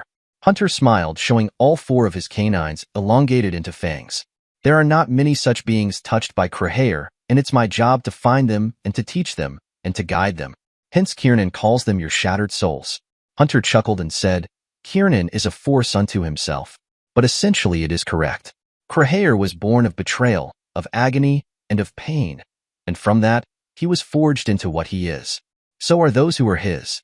They are born of betrayal and pain, and when he chooses them, they are made whole to serve his purpose. "That sounds almost religious," Marie told him. Hunter smiled and said, "That's because in many ways it is. There was an old movie that a friend of mine once showed me called The Magnificent Obsession. What those who are touched by Crehayer do is summed up by that movie quite well. Mind you, it's more of a philosophy for most people than a religion. Most of his actual worshippers only appear as human." "I seem to recall the movie, Rock Hudson and Jane Wyman," Marie answered. Then remembering the movie more fully, she added, "But in that movie, the magnificent obsession meant giving of yourself until nothing was left. That's why those who are Harbison often have nearly limitless energy reserves. They have so much because they have so much to give." "Then I will watch his career with a great interest," she told him. "What will you do with him?" "Tomorrow, we begin to explore his witcheries, as you call them. After that, there will be small things for him to do to hone his control over them. I suspect he won't be ready to actually begin to make a difference in the world for a few years. There's a great pain in him that will have to be healed, and that won't come easily." "You've done this kind of thing before?" "Actually, this is my first time. Others have done what needed to be done in the past. Now it is my turn. My grandfather may have given me some time to explore, but that doesn't mean Crehayer will." "How long?" "Time I have from my grandfather?" Marie nodded. "Yes, considerably more than a mortal's lifespan. He basically told me to go out and forge my own destiny, to found an empire, and whatever I build for myself will remain mine when I am called back. This is just a minor hiccup in that time. Kiernan thinks you are gathering shattered souls as some kind of collection." Hunter laughed at the suggestion. "Kiernan thinks many foolish things, but in this case, he may be right. I find the idea of being a patron, guiding, and shaping someone to be better than they were before to be soothing to my own troubled soul." "I cannot imagine your soul being that troubled," she told him. He laughed aloud. "If you knew my family, you would think otherwise. Add to it, my particular dietary requirements and allergies, The fact that I'm manic depressive and my poor history with partners myself, I have more than a spot of trouble on my soul. Tom Darrow sat watching the wedding service. For such a happy event, there was a lot of bad blood in the room. Not only had both Shannon and Melissa turned down being best man and maid of honor, but both had also sent their regrets on being unable to attend. They had also refused to visit Tom and Grace since the day Sebastian asked Ruth to extend an invitation to Rain. Sebastian was standing alone with Chelsea at the altar. The small chapel was rather empty of people celebrating the wedding of his son and his fiancée. A smattering of people from the news station where Sebastian worked. Some of Chelsea's co-workers from Cheddar's were in attendance, but no other guests that weren't family. As for family, it was only himself, Grace, Sebastian's mother, Ruth, and Chelsea's parents, Bernice and Charles, all of whom had the demeanor of someone attending a wake. Even the bride and groom had a sad look on their faces. When the minister asked if there was anyone present who had reason for the bride and groom not to be married, Tom halfway expected Shannon or Melissa to walk into the room to object. It wasn't until the moment passed did he realize that everyone in the chapel was holding their breath. After that, there were the usual exchanges of the vows, the ring, the kiss, and the final presentation of Mr. and Mrs. Darrow. It was then, and only then, that he realized they'd finally gotten the two past the altar. There was a great deal of healing to be done in the family, and sorrowfully, he realized that could only be done with the absence of either Sebastian and Chelsea or Rain. Tom couldn't get away from the feeling that he'd somehow sacrificed two of his sons and a daughter in order to save his eldest's happiness. It was not a trade-off with which he was comfortable. Later at the reception, the mood of the room became more celebratory. There was the cutting of the cake, the dances, and the speeches. The latter were somewhat more muted, and then a toast to the couple. When it was finally over, Tom, Grace, Ruth, and the Bordens were left with the cleanup. It wasn't until the last guest had departed that Tom and Charles had an opportunity to talk. "I didn't think we were going to pull this off," Charles said. "I had my doubts myself," Tom told him. "Has there been any word from Rain?" Tom shook his head and said, "He disappeared the day he was released from the hospital. We suspect he's returned to Gainesville." He took a deep breath and leaned back on the table. "I feel like I've sacrificed one son for the other." Charles put a hand on his shoulder and said, "We really liked Rain. We'd hoped, no, we all believed, that today would have been for him and Chelsea. I can't tell you how sad and embarrassed I am about Chelsea's behavior." Tom nodded and said, "I feel the same way. Sebastian has disappointed us deeply. The only thing he's done right up to this point is to actually marry Chelsea and take responsibility for what they have done. No matter how we feel about what is and what should be, in the end, this baby needs both her parents." "Did you know that Chelsea snuck into the hospital room to see Rain?" Charles asked. Tom nodded. "Sebastian told me. I don't know if it helped or hurt the situation. Chelsea says that Rain was terrified of her, of Sebastian, and the thought that Sebastian might lose his temper on Shannon. I don't know. I think what he did broke Sebastian nearly as much as it did Rain. He started going to counseling for anger management. Chelsea told us that. And they're both seeing a marriage counselor," Charles said as they continued the cleanup from the reception. "Kind of strange to start your marriage off with counseling, but I think it might do them some good. It might actually keep them together." "Let's hope so," Charles said. "I still can't help but worry about Rain. He didn't deserve this, any of it. I know. I sort of feel like I'm betraying him, hurting him even more with being here at the wedding. But I can't completely shut out Sebastian and our granddaughter. Shannon made a good point a few days ago." "What?" "That Sebastian isn't my only child, and that I'm running the risk of not ever knowing other grandchildren in order to know this one." "What's that supposed to mean?" "He told me that with any luck Rain will eventually heal, but he may never return and may not let me have contact with whatever children he has." Charles nodded and said, "That's harsh." "I know, but I can't say that it's not a possibility. I'm literally choosing one son over the other, and I'm choosing the one who betrayed the other. To be honest, it makes it more than a little difficult to sleep at night." "I can imagine." Kai could not sleep. His mind was racing a mile a minute as thoughts of what happened today at Mrs. Beaumare's home, what Hunter had shown him, and the flashback. It was different, and in some ways not as painful as previous ones. He tried to distract himself from those thoughts by focusing on his work. He tried to remember the script he'd been given and how to best construct it for maximum impact on the viewer. But as he drifted towards sleep, his mind would shift back to the flashback. He would redirect his thoughts again, and this time it would jump to the scene in the Beaumare home. Again, he would refocus, and this time it would jump to the woman he saw in the park. That at least was better than his other results, so he let his mind flow with it. But then he'd start feeling guilty because it was someone other than Chelsea, and the cycle would start all over again. It was nearly 3 when his mind finally shut itself down, and he dreamed of fishing at the gravel pit as a boy. He awoke mid-morning the next day and felt a little better. He grabbed a quick shower, a change of clothes, and a cup of coffee and headed over to Danaher's Folly to meet Hunter. He was surprised when he got there and found the other man already there. "Morning, Hunter," he said, sliding onto a chair across the table from him. "Morning, Kai," Hunter replied. "How are you feeling today?" Kai smiled and answered, "Surprisingly well, all things considered." Hunter smiled and said, "Glad to hear it. I really do want to continue talking about what we were discussing yesterday." Kai smiled and said, "Me too. Just not here." "You're learning," Hunter replied as their regular waitress arrived and set down Kai's usual drink. "What can I get you gentlemen this morning?" "I'll have the New York strip, rare," Hunter told her. "What about you, Kai?" Kai was surprised that the woman remembered his name. "I'll have the seafood salad and a bowl of soup." Writing down their orders, she snapped her book shut and said, "Coming right up." She then smiled, turned and left. "Look, I'm sorry about yesterday. That wasn't one of my usual triggers. Have you talked to a therapist about whatever it was?" Kai shook his head. "No, and I really don't want to." "Why not?" Kai considered his answer for a few moments before finally saying, "Because it's beyond embarrassing. It's humiliating, and I don't want to live through that kind of humiliation again." "But your flashbacks force you to do that," Hunter protested. Kai nodded, sipped the cider in the glass before saying, "But with the flashbacks, I'm the only one who has to know." Kai knew it was a lame excuse, but had no desire for anyone else in the whole world to know what was done to him. How he'd been humiliated, cucked, and finally emasculated, and nearly literally so. He still had pain when he walked sometimes. "After brunch, where do you want to go to talk?" Hunter asked. "We can go to my place, or yours." Kai smiled and joked, "That could have other connotations." "Sorry, I didn't mean it that way. Although you are attractive, and if you weren't hurting right now, I might consider that, but we both know it would be a bad idea." Kai was taken by surprise by Hunter's candid answer. "I was joking. I'm straight." Hunter grinned and said, "I guess you could say I'm bi, but I didn't mean it like that."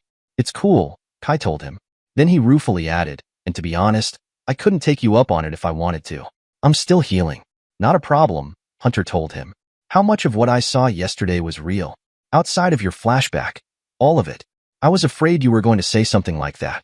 He paused for a few moments before asking, "And were you serious when you suggested I could be a threat to other people's safety?" "Oh, definitely," Hunter replied. "But we'll talk about it further when we are somewhere we can't be overheard." "Understood." In the meantime, they talked of innocuous subjects and just enjoyed the late morning company. The food was good. The companionship was even better. It was well past noon when they'd paid their bill and were leaving the restaurant when Hunter asked, "Seriously, I would suggest either my place or yours for our discussion. I'm just up the road, in Silver Hill. You said you were downtown. It's 6 of one and half a dozen of another. Well, I'd rather you feel comfortable while we talk, so why don't we go to yours?" "I'll follow you," Hunter said as he walked up to a rust-orange new Dodge Charger. "Sounds good," Kai told him, admiring the car. He realized he probably needed to get a new car and put his Javelin in storage, but it was too much fun to drive. He climbed into his own car and started it up. The drive to his place didn't take long, and he had mixed feelings about it. He'd had no guests over to his apartment since moving in. It meant letting his guard down, and he was both nervous and excited about the idea. He felt it meant some kind of progress. He was also glad that since moving in, he'd been obsessively neat and tidy. It was one thing in his life he could control. As they entered the apartment, Kai asked Hunter, "Can I get you a cup of coffee?" "It would be appreciated," Hunter replied. Kai smiled and took a moment to prepare 2 cups. After handing his to Hunter, he took a seat in a red leather wingback chair he'd picked up at an antique shop. "Now about what happened yesterday." Hunter seemed rather at ease as he nodded and began, "How do you want to proceed? Do you need another demonstration? That would be helpful." Hunter stood, and his face relaxed. As it did, his features shifted and softened somewhat. Black Cat's ears appeared at the top of his head. A long black cat's tail snaked out from behind him. He smiled, revealing elongated and sharp upper and lower canines. "This is the form in which I was born, or pretty close to it. There are some differences that are personal, and I won't go into them. Now I can take the transformation further if you wish." Hunter swallowed and figured in for a penny, in for a pound. "Please." Hunter's form shifted and grew until he was nearly 8 feet of anthropomorphic black cat. His electric blue eyes blazed out from the dark fur of his face. Kai suddenly knew how a mouse felt under the cat's gaze. The transformation continued as the giant catman shifted down to half a ton of house cat the size of a tiger. Hunter heard a low purr escape from the huge animal's chest. Then it melted back up into Hunter's familiar form. Then, his form shifted again to that of their waitress at Danaher's Folly, and then to match Kai's own form. I'm a shapeshifter. Kai just swallowed and said, Are there many in the world? Hunter returned to his own form and said, More than you might think. But we tend to be bunched up in specific places. The Mobile Bay area just happens to be one. Kai chuckled and said, I'd have thought it would be New Orleans. Hunter shook his head and said, No. Most of the Witchkin in New Orleans tend to migrate either to here or to Port Arthur in Texas. There are several communities in California, the largest being in Redding, one in Nevada near Carson City, and one or two in the Midwest, several along the Appalachian Mountains, and the rest in Maine, New Brunswick, and Nova Scotia. There are of course places in Europe, Africa, Asia, and South America. Those are the ones here in North America. That's not to say that there aren't one or two living in other places, but for the most part, the Witchkin get bunched up in places like this. I've heard these places described as cracks in reality, and the veil between this world and several others tend to be thinner in them, so it makes witcheries more potent. And you think I'm one of these Witchkin? Among other things, Hunter said. You are at least a shapeshifter if not a therianthrope, and after what we saw yesterday, I'd say you can mimic anyone you touch. Remembering yesterday, he asked, Does an increased strength come with it? It can. Why? Because yesterday, I tore 2 chunks out of a white oak picnic table without meaning to. I just snapped the plank. Were you having another flashback? Not so much flashback as my brain was working overtime to create new scenarios. Let me see your hands. Kai showed him his friend his hands. I'd say probably some durability too. Could have used both of those back about 3 months ago.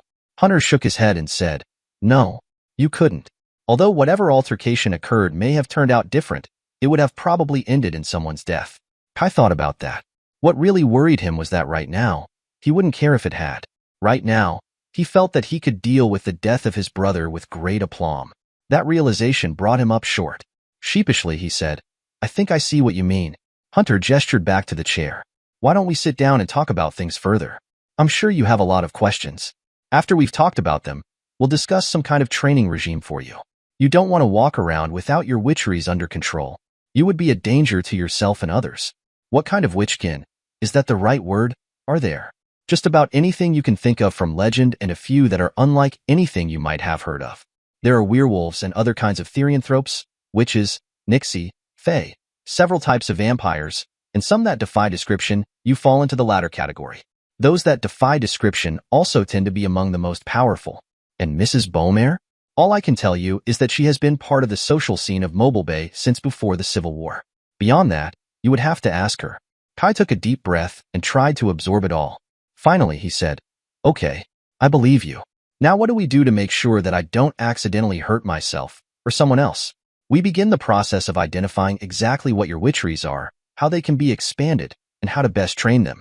Then, let's get started. Gladly, Hunter said, standing up. Here, take my hand. Why? We're going someplace where you can't hurt anybody else while we do that. Where? You'll see, Hunter said as Kai took his hand and the two faded away. Sebastian watched his new wife cry miserably on the bed in the honeymoon suite of a very upscale resort and spa in Lake Tahoe on the Nevada side of the lake. This had been their wedding day. It was supposed to be the happiest day of her life, but in reality, it was a bitter and solemn event that had left Sebastian tasting the cold ashes of a Pyrrhic victory. In the end, it was a victory he did not want, nor should have got. Joining her on the bed, he put an arm around her. She looked up and snuggled in against him. I'm sorry, I'm just a mess. This wasn't supposed to go like this. Maybe not, he told her. But it's what we have. I know you're hurting. I'm hurting too. I'm feeling guilty. I'm angry at myself, and I'm ashamed. But it's what we have. It's going to take a while to get over it, but together we can get through it. Together, we can build a life. She nodded, sniffled into the well-soaked tissue and said, Do you think we can? We have to. If not for us, if not for the baby, then for Rain. Our being together cost him more than us. We owe it to him to make it work. I hadn't thought about it that way, she said. It's a realization that has come to me over the last few weeks. Rain paid for this marriage with his own blood and pain. Blood and pain that we both extracted. If we don't make it work, then what we've done is for nothing. How we've hurt him is for nothing. And that is more than I can handle. He paused, pulled her chin up so that their eyes met. So, Tell me what I can do to help you heal, to make this right with you. For now, just hold me. He put his arm around her and lay back on the bed, pulling her down with him. For nearly an hour they lay there, holding each other, comforting each other, trying to make things right in their minds, and finding some modicum of peace, if not happiness. Later, the snuggling became more intimate, and Sebastian realized that it was the first time they'd made love as man and wife, and the first time they'd been intimate since that horrible morning in May. Toward evening the two showered, and then went downstairs to the dining room and ate dinner, talking of their plans as a newlywed couple. Chelsea's parents had gifted them as a wedding present a nice upscale house on East Calumet Drive back in Worthington. It was in a bend in the road, and the backyard had access to the opening of the slough from the Ohio River, where there was a community dock. Between his job at the television station and the house, they were going into their marriage with a couple of runs already under their belt. They were better off than most couples in this situation. Even their honeymoon had been paid for by his dad and Grace. "We haven't really talked about names," Chelsea finally said. Sebastian shook his head and said, "No. Do you have any ideas?" "A few." "You?" "Not really. I have some ideas, but I'm not sure they're good ones." "Not any version of Rain," she said firmly, shooting down his first idea. "Why not?" he asked tentatively. "Because I don't want our child to remind me of a very unpleasant situation. She deserves better than that." He nodded and found himself agreeing. "Maybe we need something from none of our families." "That might be a good idea."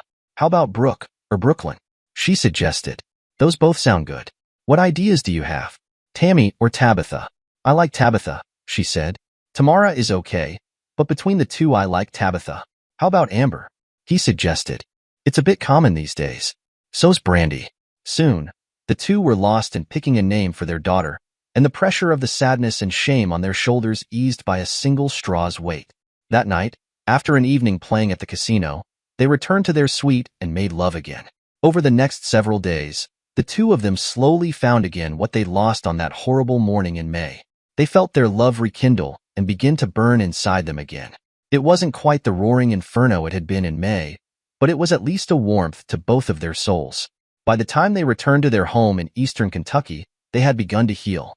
They started planning for the nursery and all the things that a newlywed couple expecting a child would do. It didn't take them long to settle into a comfortable life, only occasionally troubled by their past. December 2005. Nearly 5 months of training of focusing on himself, his goals, his work, his body, and the witcheries that Hunter had awakened in him, made Kai Darrow nearly a new man. He joined the gym and had become nearly obsessive about attending. He was toning up and getting really cut. He started taking mixed martial arts classes and found that he not only was good at them, but he enjoyed them. He even made a few friends in his fight circle. There were still some lasting effects from his ordeal, though. He still sometimes walked into things due to being blind in his left eye. It did give him a weak point in his MMA classes, and meant he would occasionally walk into a punch, but he was learning to compensate. He still felt the pangs of shame and humiliation that his brother had visited upon him, but the flashbacks had retreated, and he was coming out of his shell. Trust was still hard for him, and he'd allowed some few people into his circle of friends. It was one day at a time. He'd gotten his first promotion at work. His boss was impressed with his dedication and work ethic and had given him a few larger and more complicated scenes to work on. Again, his attention to detail had helped him make a name for himself. His renders took a bit longer, but that was because of the detail he'd added. Most of his work skirted the edge of the uncanny valley, but never went over into it. That was something about which he was very proud. He'd finally broken down and put his javelin in storage. It had become nearly a showpiece, and he didn't want to damage it with everyday driving. With his bonus that year, he bought for himself a royal blue 2005 Opel Speedster Turbo. It was just as much fun to drive as the Javelin, and it stood out. Kai was learning to be comfortable with himself, in his own skull. He was also learning to let go of the past, and work for himself, to put himself first, and to love himself. He finally came to grips with the fact that no matter what Sebastian and Chelsea had done, it was still their choice, not his, that led to it. The only thing he was responsible for was attacking Sebastian. Before and after that, their actions were theirs to own. "You seem to be thinking deep thoughts, my friend," Hunter said to him at Marie Beaumare's Christmas party. Kai turned to his friend and said, "I was just counting my blessings." Hunter raised an eyebrow. "You seem to have come a long way since I first met you at Danaher's Folly." Kai nodded and said, "I have. I'm still healing, but I'm getting better each day. That's all anyone can ask." "I heard you got a new car." Kai smirked. I was afraid I was going to damage the javelin driving down here. Some of these people are crazy. I'm convinced that they think a turn signal means pass me on the indicated side. Hunter just laughed. You may be right. You should try driving in Atlanta at rush hour. I'll pass, Kai said. So do you have any plans for the holiday? Not really. I don't have any family to visit, so I thought I might pop into the office and do a little work on our new project. Hunter shook his head. That will not do. You need to take a break, spend some time doing the things you love. Do you have plans for Christmas? My family celebrates the winter solstice. For us, it's very much like the Germanic Yule, but with our own gods and traditions. But I do intend to return home for a few weeks. It's been a while since I've seen my mother, and she's threatening to come looking for me if I don't. Mothers can be that way, Kai said wistfully. He missed his mother, but he still could not face her, face anybody in the family. He was afraid that it would dredge up the old pain, the hurt, and with them the flashbacks. He'd worked too hard to give all that up. Did I hear you say you didn't have plans for the solstice? Ryan Lee asked, inserting himself into their conversation. Kai knew Ryan from other gatherings with Mrs. Beaumare and knew he was part of the lycanthrope community in the Bay. Someone had mentioned that his family was rather prominent. Hello, Ryan, Hunter said. Hello, Hunter, the blonde replied. Then turning back to Kai, he said, seriously, Kai, if you don't have any plans for solstice night, I would consider it a great honor if you would join us. Nobody should be alone on the night of Hearn's wild hunt. I thought only Odin rode the wild hunt on solstice night, Kai said. Over the last few months, his knowledge of various pagan faiths had nearly exploded. Ryan grinned and said, yes, but my mother is a druid, a speakana, and a werewolf. My father is one of the hounds of the hunt she raised to kill her aunt who threatened her family. Trust me, we honor the wild hunt anytime it is appropriate. You'll have to forgive me. I'm still learning the various pagan religions. A druid is obviously Celtic, and speakana is Norse. Am I wrong? Not at all. But my mother was trained in as many magics as my grandmother could find teachers for her.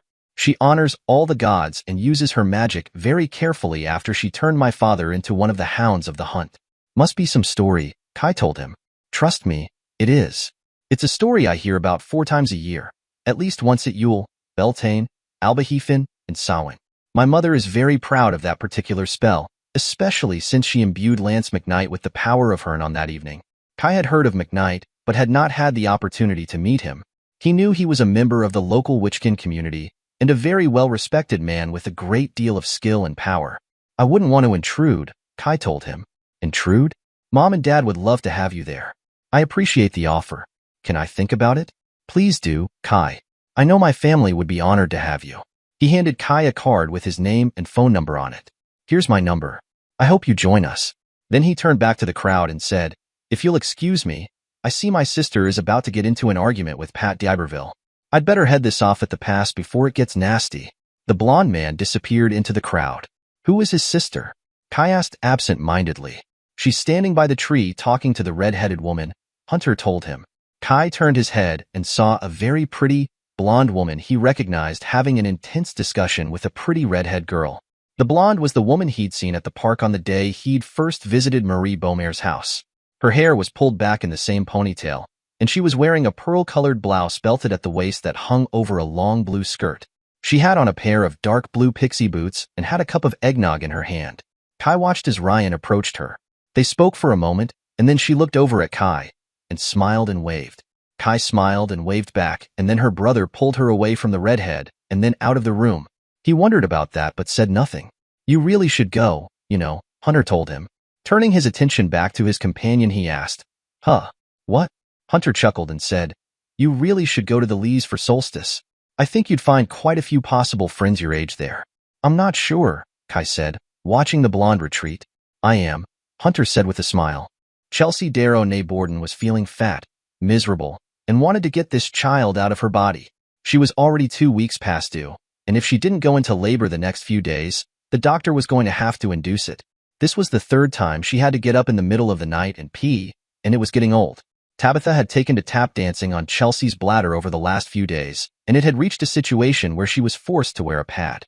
Getting up from the toilet, she flushed and then felt something wet and warm run down her leg. Looking down, for just a second, she wondered if she'd peed herself again, and then realized that the water soaking the bathroom floor was amniotic fluid. Sebastian, she called. Sebastian, wake up.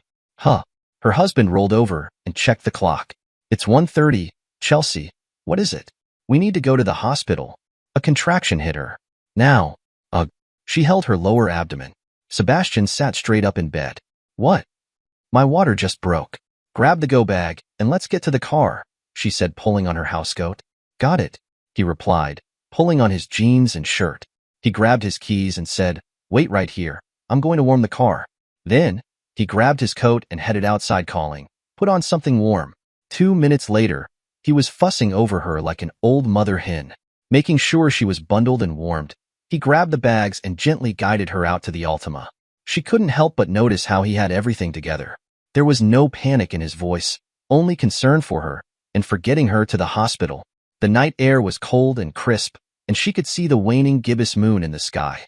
Ice crystals on the mailbox and in the air gave the night an unearthly glow, and as they made their way down Riverside Boulevard, she couldn't help but smile at his gentle and sure hand holding hers. The trip to Belafonte Hospital took under 5 minutes, and within half an hour, she was checked in and was in labor and delivery.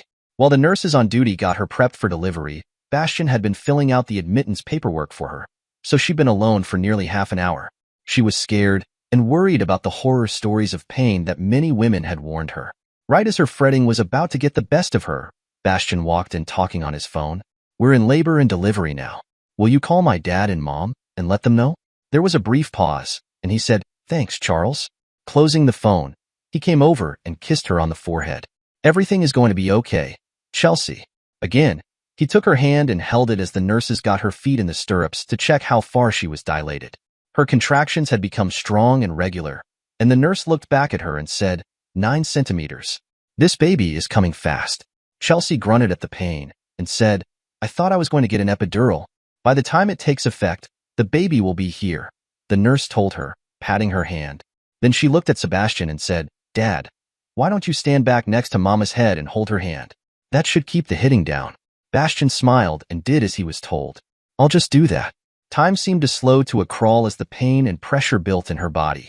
She'd always heard that first babies were the hardest and took the longest labor, but it seemed that little Tabitha felt she'd waited long enough. She had no idea how much time had passed when the nurse said, I can see her crowning. With Sebastian coaching her, and the nurse giving instructions, she pushed and relaxed, and as the pain and pressure built to nearly an unbearable crescendo, she found herself pounding the side of the bed with her free hand, as Bastian held her other one. She looked up at him and with fury in her eyes and voice, said, You did this to me. When we get out of here, you are never touching me again. She saw genuine fear in his eyes, as her pain and anger grew. She squeezed his hand until her nails bit into his flesh. All the time, he stood there, wiping her brow in silence and said nothing about the cracking of the bones in his hand. Sometime later, with a final push, she felt her daughter pass from her body. She's here, Bastian said with tears in his eyes. Our baby is here. He squeezed her hand tightly. No shit, Sherlock.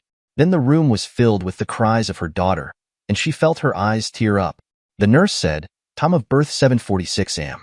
5 minutes later, they were handing her little Tabitha while she delivered the afterbirth. Chelsea felt her heart race at the sight of her with thin black hair and ocean blue eyes. Bastian leaned over and kissed her on the forehead. You do good work. She looked up at her husband and felt her heart swell with love. I had help. An hour before sunrise, Kai sat straight up in bed. His gut twisted into a panic, and he suddenly felt like he was going to hurl. Flinging the covers off him, he barely made it to the toilet in time to lose last night's dinner. Suddenly, he flashed back to Chelsea's bedroom. His body shook and trembled as he relived the events.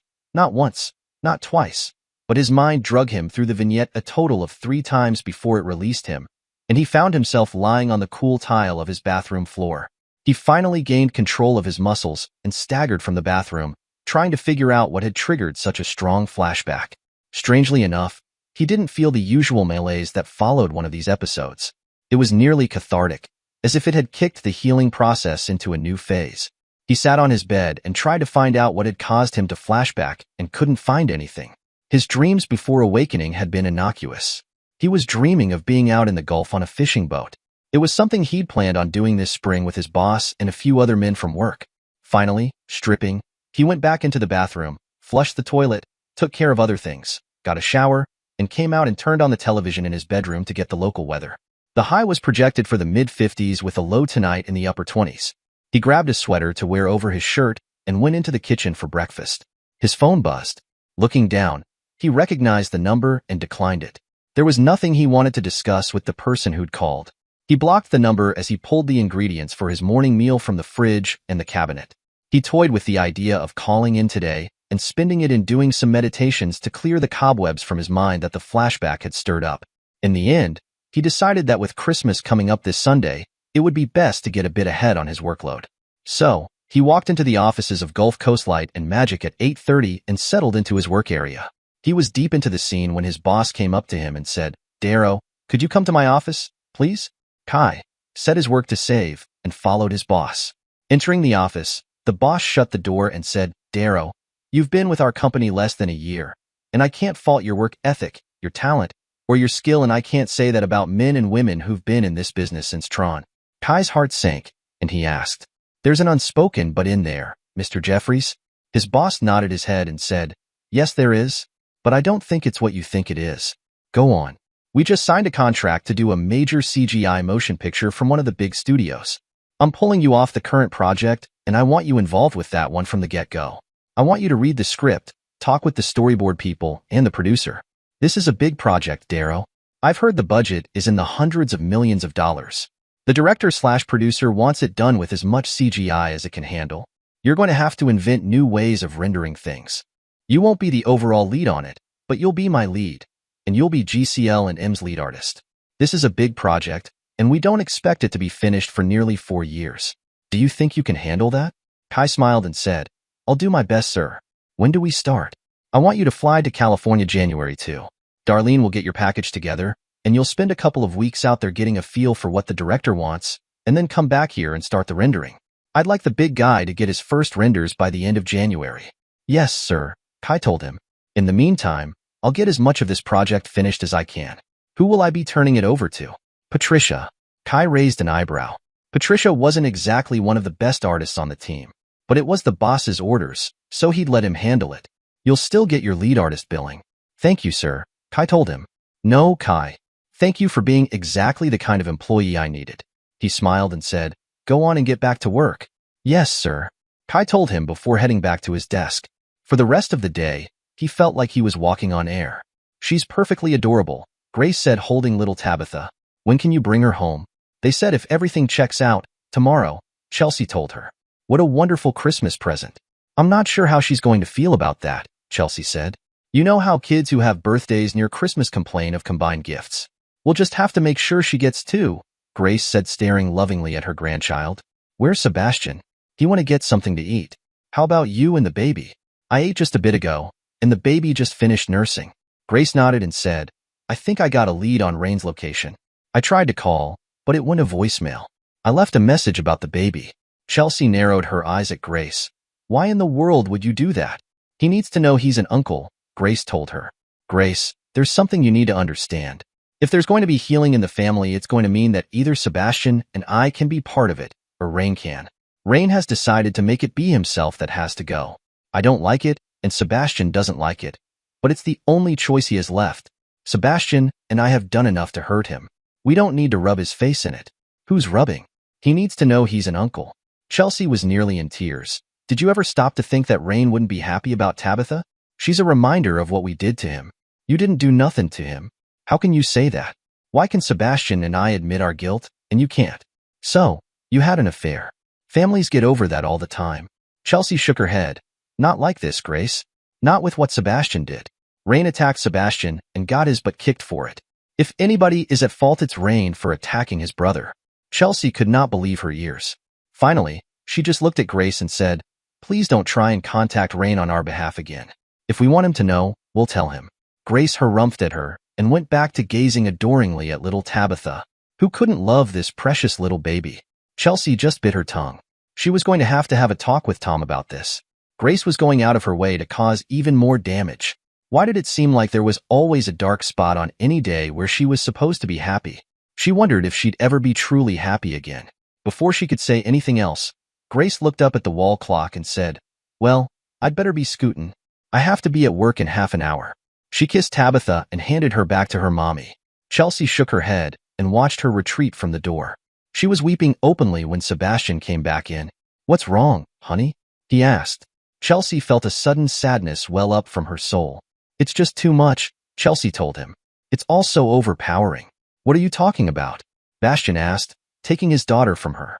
Chelsea grabbed one of those hospital tissues from the box beside the bed. It wasn't very soft and did little to dry up her tears. Grace tried to call Rain and tell him about the baby. "She did what?" Sebastian asked louder than he meant to. In his arms, Tabitha began to squirm and cry. Shoo, Tabby. Don't cry." The child looked up and seemed to recognize her father and was soothed. "She did what?" he asked again, this time in a much softer voice. "She got a number she thinks is Rain's. She called it and left a message on voicemail about Tabitha," Chelsea said. "Can't I have just one special day without this coming back and haunting us?" She was openly weeping at this point as she snatched 2 more tissues from the small cardboard box.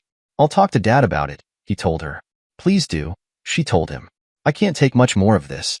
"Talk to Dad about what?" Tom Darrow asked from the door.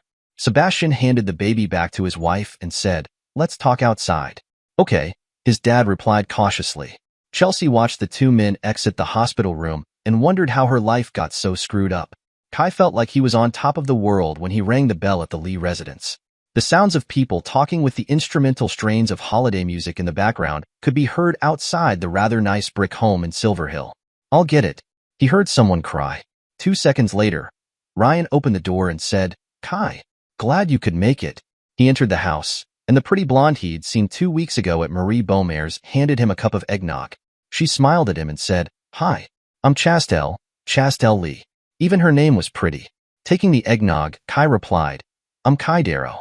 Is that the Hawaiian, Gaelic, Basque, or Japanese, Kai? Would you believe the Gaelic?" He smiled and answered, "Around here, yeah. Most of the people I know at school who are Kais get it from Japanese anime in one form or another." "Where are you in school?" "Gulf State University," she told him.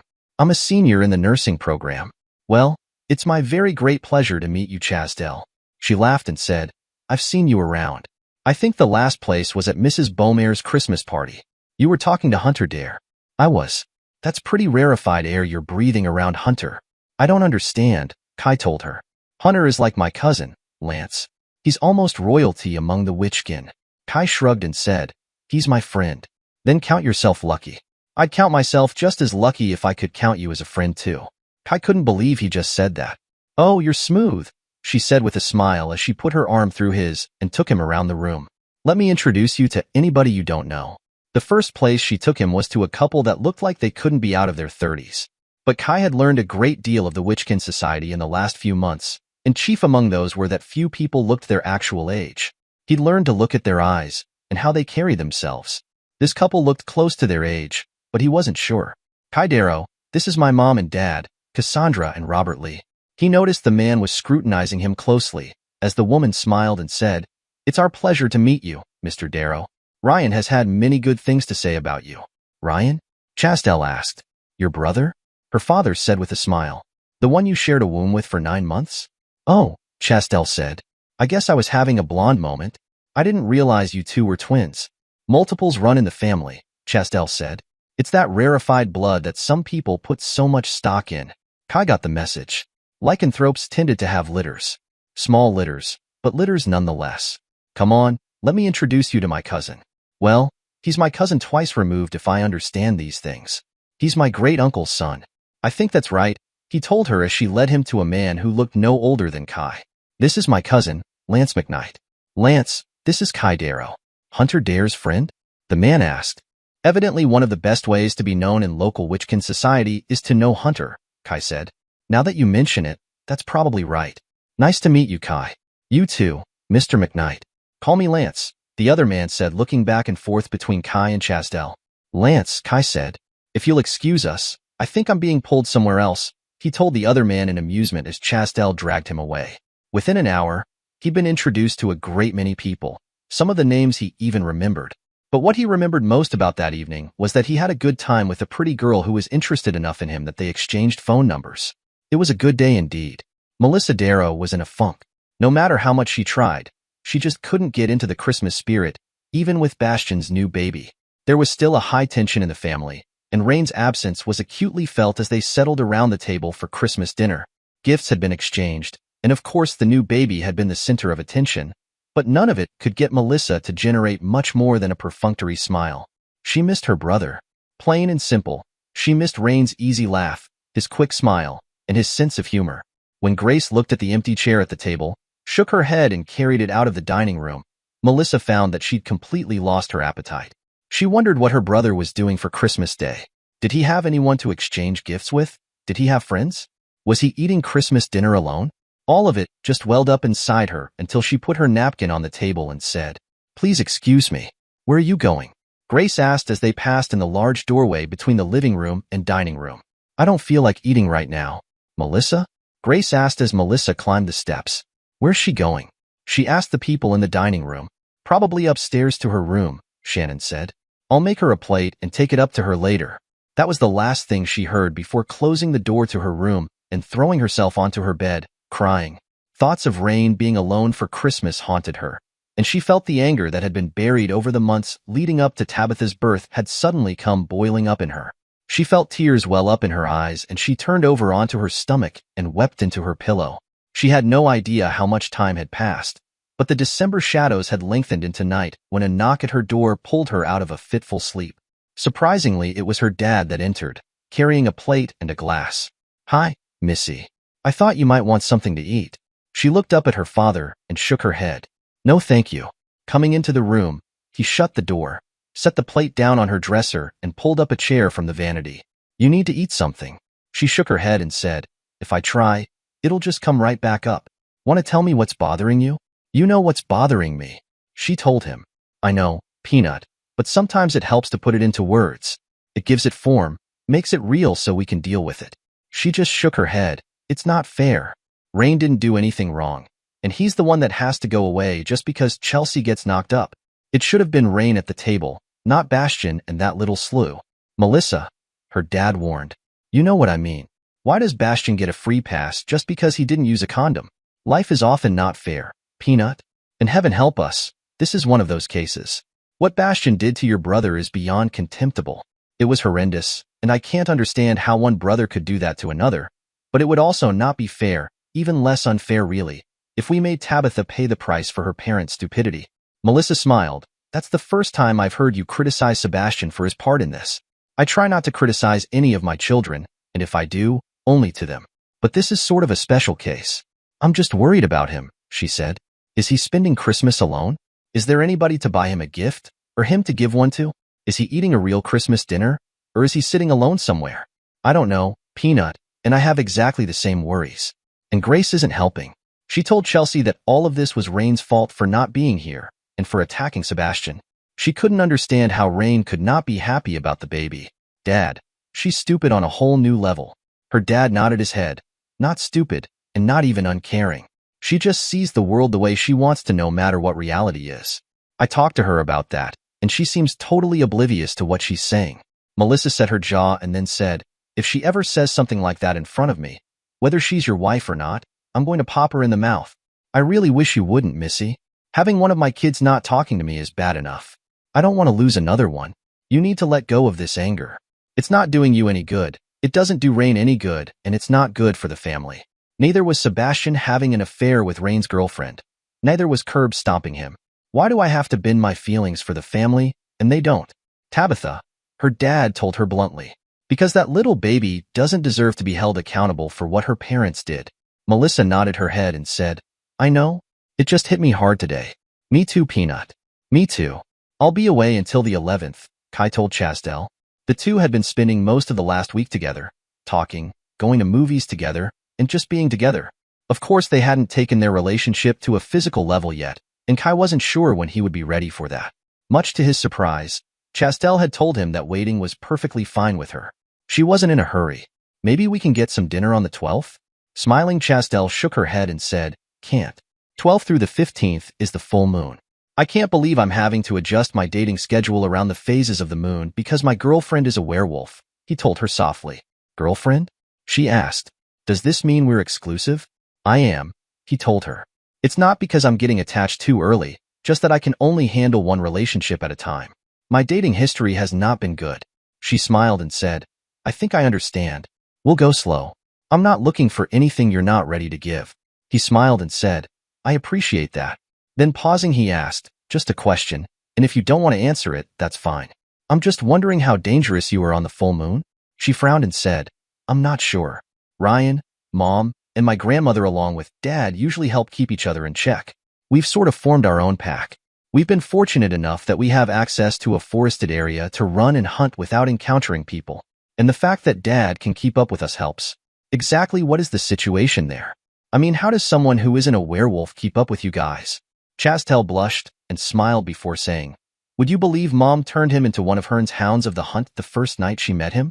What did he do to warrant that? From what I'm told, he was available, and that's what counted. He and 3 of his friends, plus Lance's pit bull named Brandy, got turned into the hounds. Lance got possessed by the spirit of the hunt, and none of them are willing to talk much about it. But it did imbue the non-Witchkin involved with witcheries of their own. Increased speed, durability, strength, and senses. That sort of thing. And Brandy is the only 30-year-old pit bull in existence. Your family dynamics are interesting. You haven't told me much about your family, she prodded him. I don't really have any family that I claim anymore. Must have been some ruckus, she said. Kai nodded and said, It was. I guess one day, I'm going to have to tell you about it. Just not today, she said with a smile and a tap to his nose with her finger. So, what are you doing in LA for 9 days? It's work-related. I'm going to meet with some producers, directors, and writers for a new project we just got. They're telling me it's going to be a 3 or 4 year-long project. Sounds like a big opportunity for you. Trust me, it is. My work, Hunter, and you are about the only things that have gone well this year. At least you're counting your blessings and not your failures, she said. He smiled, nodded and said, Down that path lies madness. She laughed at him and said, I'm glad to see you can make light of it. Of what? Of whatever hurt you, she said. He just smiled wanly and said, Well, if not dinner, how about lunch? When? On the 12th, he told her. I could do lunch on the 12th. I'll definitely run it off that night. Seriously, what would happen to someone you might run across on a full moon? She stopped and said, Most people just get the living crap scared out of them. Most of us have enough control not to attack people. But our own mood can affect that and make us more irritable. Most people who are bitten get that way usually because they come across one of us in a bad mood or a family. What about other Witchkin? I mean, your dad hasn't become a werewolf, too, has he? Shaking her head, she said, No. Most witcheries protect a person from becoming a therianthrope. So my own witcheries should keep me safe? He asked. Depends on what they are.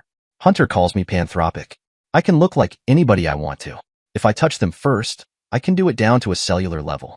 I can also add non-human features. I'm more durable, stronger, and have sharper senses than most people. And I can make duplicates of myself. Duplicates? How? I can split myself into up to 4 people. Each of them has all my memories and my witcheries, except I'm the only one who can duplicate. Anything else? We're still exploring one witchery.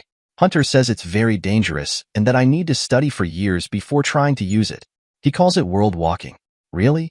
She asked, surprise in her tone. Yeah. I'm not comfortable with it, so I'm going to defer to him about it. Sounds like a good idea. But it does suggest that there's a Dubois somewhere in the woodpile. What do you mean? At least 3 of the original Dubois, plus the father have, or had parts of that combination. I don't know how to find out, he told her. Like I said, I don't claim any of my family. Well, it's not like you have to know. I was just pointing it out to you. Maybe you can mention it to Hunter or Lance. He smiled and said, I'll try to remember that. January 2007. Kai ran through the forest with an abandon he did not know he could feel. To one side ran Mr. and Mrs. Lee. Mr. Lee was in the form of a huge black dog breathing green fire, and her as a golden-furred wolf. On the other were Chastel and Ryan, each of them in their man-wolf form. The latter were between 7 and 8 feet tall, with blonde fur to match their mother's. Huge fangs filled their mouths, and there were 4-inch claws on their hands. Their feet were digitigrade where they ran on their toes, giving them the appearance that their knees were on backward. Kai felt the wind in his hair as he raced through the forest between the Tombigbee and Alabama rivers. Following the lead of the pack, they chased each other, a few deer, and the occasional bear up and down the forest trails, through the bushes, kicking up the rich black Alabama dirt. He was expending vast amounts of energy as he ran and leaped like some character from a Japanese anime, making 30 and 40 feet leaps. He suspected he was pushing 40 through the underbrush and close to 60 in the straightaways. He knew on open terrain he could do nearly twice that, but this wasn't open terrain. The wolves took his exuberance as a challenge, and they all bobbed and weaved through the forest, pushing themselves to the edge of the proverbial envelope. Sometime, well after midnight, they stopped at a spring that bubbled up from the ground and drank the clear, pure water before lying down near the large water oak trees that surrounded the glade. As Kai waited his turn to squat next to the spring, he noticed Ryan was watching him through lidded eyes, as if he were waiting for something. As he bent down to drink, he was suddenly tackled by the large man-wolf, and the two went tumbling around the clearing.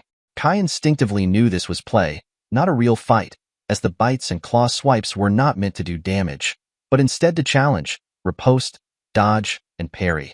Ryan was strong, monstrously so, but Kai found himself able to match him erg for erg of strength until the huge beast twisted his body nearly 180 degrees and pinned Kai to the ground. The werbeast dropped its face close to his and growled lowly. It was a menacing warning that Kai should roll and bare his throat. Kai understood. This was about dominance.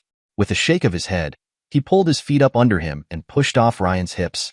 It had the desired effect in that it slung Ryan off him in one direction, while propelling Kai out from under the wolf's fangs.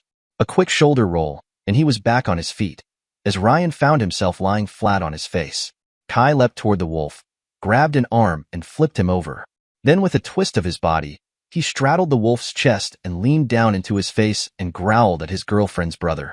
The next thing he knew, Chastel hit him from the side, carrying him off her brother, as they began to wrestle across the soft moss of the clearing. This confused Kai. This wasn't the same kind of wrestling. There was far too much body-to-body contact between them, and the straining felt more stimulating than subduing. Then, as quick as it had begun, it was over and the twins were back to their previous places, resting on the turf. This time Kai was very wary of both of them as he drank from the spring. He heard Mrs. Lee next to her husband chuffing as if she was amused. He wasn't sure, but he thought she was laughing at them. He got the distinct feeling of cubs playing off her. He just shook his head and sat down with his back to a tree. It wasn't long before Chastel came over to where he was lying and settled in beside him. With a smile, he reached out and stroked her golden fur. He absently began to pick small sticks and burrs from her and tossed them to the side. She leaned into him, and all was well. Much to his surprise, they lay there until nearly sunup. They left with just barely enough time for them to get to their clothing before they began to shift back into their human forms, in what appeared to be a painful transformation. There was the audible sound of bones breaking and snapping back into place, and little whimpers of pain as their bodies resumed a more human shape. Then it was as if nothing had ever happened. Each of them got dressed, and they all piled into the car without a word, started it up and headed home. Not wanting to break the silence with questions, Kai followed suit in his own automobile. This had been a remarkable night, and one that he suspected, if things continued apace, might become a regular event for him. It felt like he'd gone from pack friend to pack. It felt good. Things are tight right now with just Sebastian working, but we're making it. I don't know what we'd do if the car and the house weren't paid off, Chelsea told her mom. Thank you for that, by the way. How is little Tabitha doing? She's starting to figure out how to get from one place to another by holding onto the furniture, to by running from one piece to the next. Sebastian had to baby-proof the living room and dining room. Is Sebastian still liking his job? Yeah. He was offered a promotion, but that meant moving from here to Louisville, and we didn't want to do that. The extra money would have just been eaten up by rent. I understand. A lot of people from around here feel that way. Jobs and pay may be better somewhere else, but this is home, and people don't want to leave it. Yeah, I heard that they were talking about another round of layoffs at AK Steel. That's going to put a dent in the local economy. Her mother chuckled. What's so funny? Smiling, her mother replied, My little girl is sounding so all grown up now. Chelsea sighed and said, I had to grow up. Yes, you did, her mother said. But it was with love and maybe a hint of sadness, not the recrimination she heard just a few years ago. Did I tell you that Sebastian got a 6-point buck this last weekend? As a matter of fact, you didn't. Well, half of it's going to the butcher and the other half goes in our freezer. That means some extra meat later in the year. Where's he hunting? Out on the Industrial Parkway connector. He's got a friend who bought some acreage out there and lets a few close friends hunt it. She laughed. He calls it doing his part to keep the insurance fees on the connector down. The area was notorious for deer running out onto the highway, tearing cars all to pieces. Have you spoken with Melissa or Shannon since they moved out from Tom's and Grace's? No. Shannon went to the University of Kentucky in Lexington, and Melissa got a scholarship to Transylvania. I think they're sharing an apartment on New Circle Road. I bet Tom's and Grace's place is as quiet as ours, her mom told her wistfully. You're welcome to come over here anytime. I'm sure Tabitha would love to see her Mimi more often. True. And it might give you a break. Have you thought about going back to work? Right now, that's up in the air. Tabitha's only a year old. We've talked about going back to work once she's old enough for school. If I can get the financial aid, I'm thinking of going back to school first. I'm only 1 semester of classes and 1 semester of student teaching away from a high school math certification. Teaching jobs are hard to come by around here, her mother said warily. That's why I went into math. The problem is that we fall into that donut hole of finances. Bastion makes too much at the station for me to get financial aid, but not enough for me to be able to afford the tuition. I really don't want to go into any more debt. But if we could swing it, then that would be 2 substantial paychecks and we'd be in a better place financially. Back when I was still in school, everything looked great. Both Rain and I were going to have good paying careers. We were going to have the flexibility to move for work, and our whole lives were ahead of us. Now it's diapers, morning feeding, and having to decide between cable or internet access. Her mother shook her head and said, now that's something you need to put out of your head. Whatever you and Rain had planned needs to never be mentioned again. It's not fair to Sebastian, and it's not fair to Tabitha, and it's not fair to you. You are where you are because of your own choices. Now what I'm going to say, I'm saying out of love, not out of trying to rub salt in an open wound. Cheating was not a mistake. A mistake is dialing the wrong number. It wasn't just a single choice. It was 1,000 little choices you made up to the point that you and Sebastian went from being 2 people who loved Rain to being 2 people who loved each other and what they wanted more than they loved their fiancé and brother. You can't sit and wish for what will never be. You have to deal with the cards you've dealt yourself. I know, Chelsea said. I don't think you do, her mother replied. What I'm trying to say is that focusing on what you could have had instead of what you have can lead you to make the same mistake again. It can make you dissatisfied with what you have with Sebastian, which by all accounts is damn good, and go looking for more with someone else. There's an old saying that I'm sure more than one person has told Sebastian. If she'll cheat with you, she'll cheat on you. You're going to have to spend the rest of your life making sure that Sebastian doesn't feel like you are going to walk away. It was something that Chelsea had heard before, but it had never been put quite so bluntly, quite so plainly. Her mother was right. She couldn't afford to go down that road. From that day forward, she was going to have to stay on guard against such thoughts. It was a sobering realization. It had been a good year for Kai. He'd gotten settled into his new role as an artist for the new project, and his boss had been right. It was going to be an epic movie, told like no other movie had ever been told. The plot was a variation on a common theme, but some of the best movies were. It was all in how it was executed. His relationship with Chastel had moved ahead steadily as his mind, body, and soul healed itself. Last week, he'd even run with her pack on the full moon. It was a bonding experience, not only with her, but with her family. It was as if they were saying that they accepted him. Hunter had teased him about it later, but he found that was a welcome change. As for Chastel, she graduated and taken her boards and was now working at the Gulf City Memorial Hospital over in Daphne. Now, he and Chastel were lying back on the sofa in his living room watching a cold winter rain spread across the bay. He was on the inside snuggling her from behind as a muted football game silently played on the television. All that seemed to matter to him and Chastel at this moment was that they were together. He smiled and said, Chaz, I need to ask you something. Go ahead, she told him. I need to tell you something before you answer me. Can you hear me out? Sensing the seriousness of his tone, she sat up and curled her feet under her at the other end of the sofa, giving him a nod and her complete attention. I'm listening. Let me say that this is going to be hard for me. It comes from when I was in a dark place, but I have to tell you about it if I'm going to move on. But to be honest, I'm afraid that you will lose respect for me, or even leave me if I do. You haven't cheated on me, she said. It was a statement of a fact, not a question. He shook his head and said, Heavens no. Taking a deep breath, he added, We've both made it clear that cheating is an automatic deal breaker. You don't know how happy I am about that boundary. So, what is it? He fought to control his emotions. Just the memory of the things he was going to tell her was painful. Taking a deep breath, he began. There was this girl, Chelsea. We dated all through high school, and when I went off to Gainesville to college, we continued a long-distance relationship. She was already nearly part of the family as we'd been visiting each other's houses for the holidays since we were sophomores in high school. All my family knew her and loved her, and her parents knew me, and I think they loved me too. I thought things were good between us. We had been intimate since we were seniors, and that continued over the summers and various school breaks. We always used protection. That is until my college senior year spring break. I came home and she was cold to me. She would barely let me kiss her, much less love her. It should have been a red flag that things weren't right, but I was 22 and in love. Go on, Chastel said neutrally. He could tell she wasn't passing judgment, but was simply encouraging him to continue his tale. At the time I thought she was the most beautiful woman in the world. He smiled ruefully and then added, I didn't know what beautiful was until that day I saw you in the park with Buffy. Good save, she said with a smile. He chuckled and continued. I was young. That was the only serious relationship I'd ever been in, and I didn't know what kinds of warning signs I should have been looking for. Besides, I was stressed over school. It was my last semester. I had a killer project I needed to finish, and I had already talked with my current boss about coming to work for them when I graduated. Well, about a little over 2 weeks before the end of school, I'd finished all my projects, which counted as my finals, and I'd already signed a contract with Gulf City Light and Magic. So, I figured I'd go home.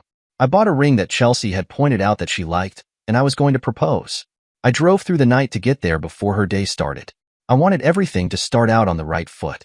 I can see where this is going. I'm sure you can, he told her. I slipped into the apartment and down to the bedroom where I was going to surprise her. But you were the one surprised? Chastel offered sadly. Yeah, big time. I caught her and my older brother in the act. I lost my cool, and I attacked him. I hope you kicked his butt good. Kai looked down, tears in his eyes. I was stupid. I got distracted. Sebastian had 50 pounds of hard muscle on me. He nearly beat me to death, and then just walked out of the room coldly, telling me we could have talked it out. What happened after that? I tried to stagger out the door, but Chelsea kept getting in my way, trying to plead with me not to leave. Somehow, I managed to get out to my car and drive off. I don't know where I was going. I just needed to get away from anybody who knew what had happened, what had been done to me. I was humiliated, emasculated, nearly literally so. That's why you only have one testicle? Chastel asked. Yeah. And why I have this scar? He pointed to his arm where the bone had poked through the flesh when it was broken. And why I'm blind in my left eye. A bone fragment broke off and severed my optic nerve. Go on, she said, without judgment. I made it to a nearby state park and staggered into the woods. They found me the next morning and took me to the hospital. I was nearly dead from exposure and my wounds. The doctors managed to piece most of my body back together. But not your spirit? He nodded, tears nearly standing in his eyes. I refused to see anybody, talk to anybody, or press charges. When I was healed up enough to make the drive, I cut all my ties with my family and came straight here, where you met Hunter Dare, and he helped patch the rest of you back together. It was a statement. But why didn't you want to talk to your family?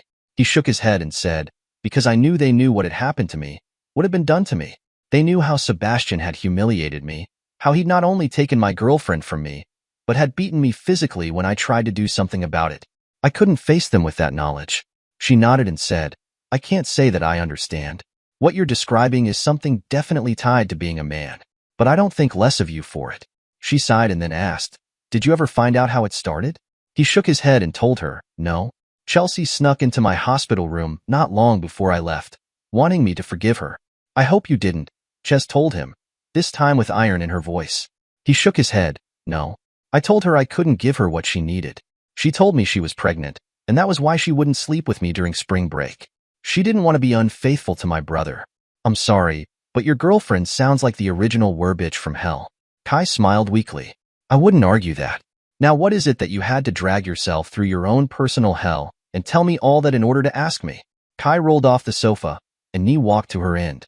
Taking one of her hands in his, he pulled from his pocket a box. Chastel, will you marry me? He opened the box and handed it to her. She took the box and looked at the ring inside. It's beautiful. It was a larger stone than the one he'd bought for Chelsea, with a crescent moon on each side of the stone. Then there were 2 more inset stones on each side. It was all set in a platinum ring. The rule of thumb was an engagement ring should cost 3 months' salary. Kai had a very good salary. Well, what? Will you spend the rest of our lives with me? Unable to speak for a few moments, she looked at the ring and then back at Kai. Then with a nod, she threw herself in his arms with a cry of, yes. Look, Shannon, can we talk? I'll buy you lunch. Sebastian asked his baby brother over the phone. Bastian's job had sent him to Lexington on a story, and he had a couple of hours for lunch. About what? Shannon asked warily. About how I screwed up. About how everything went down. I want to clear the air. I hate the fact that we don't talk anymore. We stopped talking long before you screwed up. Sebastian nodded and said, I know. But to be honest, neither of us should have taken sides when Mom and Dad split up. It wasn't the splitting up, it was how they split up and what Dad did right after. It took Melissa and me a long time to reach the point where we would even consider going to Dad for his half of the visitation. Then he married Grace the day after their divorce was final. Sebastian, you really have a problem seeing clearly when it comes to loyalty. Sebastian wanted to snap back, to say something equally hurtful, but he was trying to stop that. His long sessions with his therapist tried to get him to realize he needed to learn to accept when and where he made mistakes and to let people criticize him for them. I understand that. I know that you and Melissa feel that way, and I'm not saying you shouldn't. That would be a first, Shannon told him. I'm trying, Shannon. I'm trying. I'm not asking you to even meet me halfway. I'm just asking you to meet me. There's this huge hole in my heart and in my family, and I'm trying to fill it back as much as I can. That's going to be difficult, if not impossible, Shannon said. Then, he quickly added, and I'm not saying that to bust your chops, but we both know that some things can't be healed. I know, but I'm trying to heal what I can. Would you please just meet with me for lunch? I'm free until 2. Will that work? Yeah. Where? How about Tufflin Downs? Pricey, Shannon said. I'm a college student. I'm paying, Bastian told him. You've got a toddler. You're in even less shape to pay. I've got an expense account for this. In that case, when do you want to meet? I got reservations for noon. You knew I was going to say yes? Shannon asked. Not really. I've still got to eat while I'm in town. Fair enough. I'll see you then. 2 hours later, the two men were settling into a table. After the waiter took their order, Shannon looked over at Bastian and said, You wanted to talk. Look, bro, what do I need to do to make things right between us? I know I screwed up things royally, but I'm trying to at least fix the things I can fix. Shannon thought a moment and asked, Stand perfectly still while Rain beats you to a pulp? If I could find him, don't you think I wouldn't offer? I don't know if you would or not. I guess none of us ever will know. Or at least not until he pops up on our radar again. That's the thing, Bastian. You broke something that can't be fixed. No amount of money can fix it. No amount of saying I'm sorry. And no amount of restitution could ever make things right. If you hadn't fought back, if you hadn't curb-stomped Rain, it might be fixable. But you went over the line. You rubbed his face in it. I don't think Rain is ever going to want anything to do with any of us again. Then what can I do between us? Bastian asked. Take Rain out of the mixture. The only thing I can think of is to get Rain at least back in the rest of our lives. You see, what you did not only hurt him, it hurt the rest of us, because he's so ashamed of what you did to him. It wasn't just you who lost a brother. It was me, and it was Melissa. Mom and Dad lost a son, just as sure as if you'd killed him. If I could, I would, Bastian said. But we both know I can't. He paused a moment, and then said, What do you need from me? My brothers, Shannon said. Both of them. All I can give you is me, he said. We both know that. And that's why I don't think things can be fixed as easily as you seem to want it to be. We're talking civilly, and that's taken nearly 2 years. The wounds are deep, but they've begun to scar over. With time, they'll heal some more. But it's going to take time. Time measured in years, not weeks, or even months. You hurt all of us and hurt us deeply. Sebastian started to interrupt him, but Shannon held up his hand. Hear me out. No, you weren't the only one who hurt us. Chelsea played as much a part in this as you did. And Grace's hands aren't spotless either.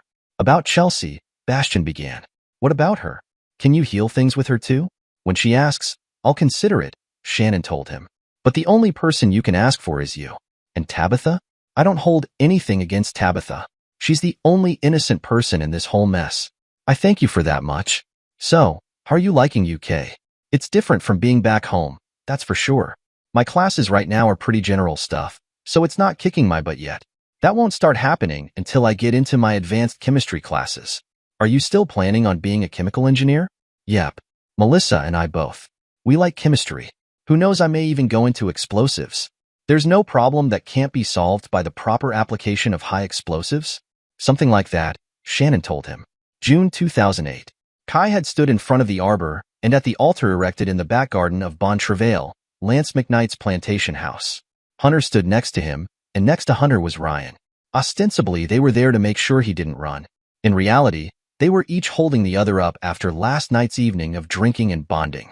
Across the altar was Chastel standing in all her glorious beauty, her hair braided under a white veil held in place by a plaited ring of wildflowers. Standing with her were 2 of her friends.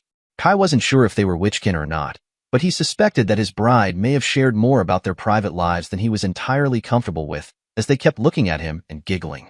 Chastel was dressed in a long white gown with a gold cord wrapped around the hips as a belt. Kai was in a formal kilt with all the accoutrements. Chastel had gone as far as to research the clan Darrow tartan for his kilt and had it custom-made. Kai was starting to suspect that his soon-to-be in-laws were far more connected than he'd ever realized. To be honest, he remembered very little of the ceremony conducted by a druid that the Lees had flown in from Ireland. Evidently, he was a relative of some sort. Chastel's mother's former brother-in-law, or something like that. Kai's head was still a bit fuzzy from all the whiskey he had consumed last night with Ryan and Hunter and the druid, whose name was Sean, and that was all he could remember about him.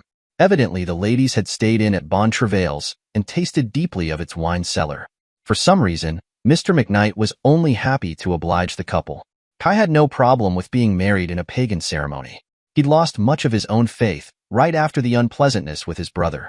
And to be honest, the more he learned about being a Witchkin, the less comfortable he was with that faith. It was kind of difficult to not accept witcheries and witchcraft when you actually lived with it. Although excited about the day, he was very glad when all the ceremonies were over, toasts had been made, pictures had been taken, and he and Chastel were quietly ensconced in their first-class seats aboard an airliner heading toward their honeymoon in the French Alps where they would do some summer skiing. Kai was very excited about that. Chastel looked over from her seat and reached out and took his hand. "All mine." "Huh?" he asked. Grinning wickedly, she said, "You're all mine and I'm going to keep you forever." "That's the plan," he told her. "If you'd asked me 3 years ago, I'd say my life was over. Now it's only just begun, and it's good." "I'm glad you think so," she said. He leaned back into his chair and closed his eyes. He still had a slight headache from the takeoff, mixed with a bit too many spirits the night before. "I will just be glad to get off this plane. My head is not handling the change of air pressure well." "And just how much whiskey did you, Ryan, Hunter, and Sean put away last night?" "I don't know. A couple of bottles, I guess." "Bottles?" she asked. "What made you guys decide to drink so much?" "At the time it seemed like the thing to do. We started off with little sips comparing Irish whiskey with Scotch and bourbon." "And what decision did you come to?" she asked with a smile. "That the Irish make pretty good whiskey." "For the Irish," he told her with a smile. "Well, here's a couple of aspirins," she told him. "I'm not going to tolerate a headache tonight." She handed him a little packet from her purse. "Yes, ma'am," he told her, wagging his eyebrows. Duly noted. They spent the rest of their flight gently holding hands and enjoying the flight as much as a person can enjoy 14 hours in a pressurized aluminum tube rocketing through the sky at 30,000 feet. He was nearly as exhausted as when he'd left when they finally closed the door to their honeymoon suite. This particular trip was a gift from the producer/director of the movie he was working on. The man was very impressed with Kai's work. "How's your headache?" Chastel asked him. "Gone for the most part," he told her. "Good," was all she said before she leapt at him and bore him to the bed. Kai felt his exhaustion slip away as his wife kissed him long, deep, and soulfully. He could feel her heart beating, her breath was hot and tasted of mint, and her hands were all over him. It was 2 hours later when she fell asleep, her head resting on his shoulder, the braids in her honey blonde hair finally gone. He felt himself drifting off to sleep as he gently wounded in and out of his fingers. Life was indeed good. There was a picture of Rain standing in front of an arched arbor covered in spring flowers. He was wearing a kilt and was dressed formally. He was holding hands with a beautiful blonde in a white dress that looked like it had been lifted from a fantasy movie set somewhere. The caption under it read, "Lee Darrow Wedding." Under that was a brief description. Chastel Lee weds are Kai Darrow June 1st. Chastel Opal Lee of Gulf City, AL, and Rain Kai Darrow of Russell, Kentucky were married Sunday, June 1st at noon at the plantation home of Mr. Lancelot McKnight known as Bon Travail. In Gulf City, AL, Drewy Sean Whalen of Innisfree, Ireland officiated. The bride is the daughter of Mr. and Mrs. Robert and Cassandra Lee of Gulf City. Hunter Dare of Malibu, California was the best man. Ryan Lee, brother of the bride, was his groomsman. Annette Louviere of Lillian, AL was the maid of honor, and Patricia d'Iberville of Silver Hill, Alabama, was the bridesmaid. The couple left for a honeymoon in Auvergne-Rhône-Alpes, France for summer skiing directly after the wedding reception. Melissa watched him as Tom Darrow read the copy of the newspaper clipping from the Gulf City Times-Journal. With a smile, she said, "I found Rain." Tom picked up the clipping and looked at it again in silence. Then looking over at her, he asked, "Have you shown this to anybody else?" "Just Shannon." I'm taking it to Mom next, she told her father. Do me a favor, don't show it to Bastian or Chelsea. Why not? She demanded. It will just reopen old wounds, he told her. Dad, it's bad enough that we have to find out about Rain getting married from a clipping in a newspaper 800 miles away, but I refuse to walk on eggshells about him to either of them. They made their bed, let them lie in it. I for one am deliriously happy for Rain. She looked at the picture again, and then added, it looks like Rain traded up. What a thing to say. Her father protested. Really? Melissa asked. Chelsea was always a bit on the frumpy side at best. This girl, this woman, Chasdell is downright beautiful. And what a name, Chasdell. Melissa, please don't misinterpret what I'm about to say as you are likely to do, but I couldn't be happier that Rain has found some modicum of happiness and success. But dragging this out to the rest of the family is just going to cause more heartache. So Rain is still outside of the family? We don't even acknowledge that he exists or ever existed because it might upset the golden child and his wife. Her voice dripped with sarcasm. Rain deserves better than that. She got up from her seat and stalked out of the room, passing Grace as she went. What's got her in a tiff? Grace asked as Melissa exited the front door. Don't slam the front door, he called after her. Tom took the copy of the clipping and handed it to his wife. He watched as she read over it. Are you sure it's our Rain? Just how common do you think the name Rain Darrow is? He asked. Especially from Russell, Kentucky? You have a point, she told him. Well, at least he's gotten over his mad spell. What on earth makes you think that? He asked his wife. A man doesn't get over what happened to him. He learns to live with it. He learns to cope with it. He learns to forget it when he can, but he never gets over it. So what are you going to do? Me? Nothing. I'm going to let him live out his life with whatever happiness he can find. That's rather uncaring of you, she told him, hands on her hips. He looked over at her and said, do you really think that? Right now, this family is trying to heal from what was done to Rain. Nothing that had happened was Rain's fault, but he had to pay the price for it, and part of that price was being exiled from the family. Exiled? Yes, exiled, he told her. You may not understand what Rain is feeling. No, as a matter of fact, I know you don't understand what he feels, otherwise you wouldn't have said half the nonsense you have.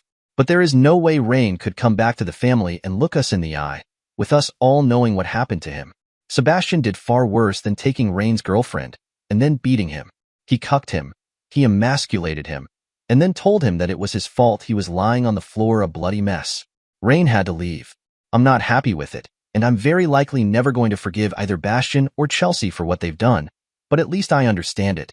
In the end, I was forced to sacrifice one son for the happiness of the other.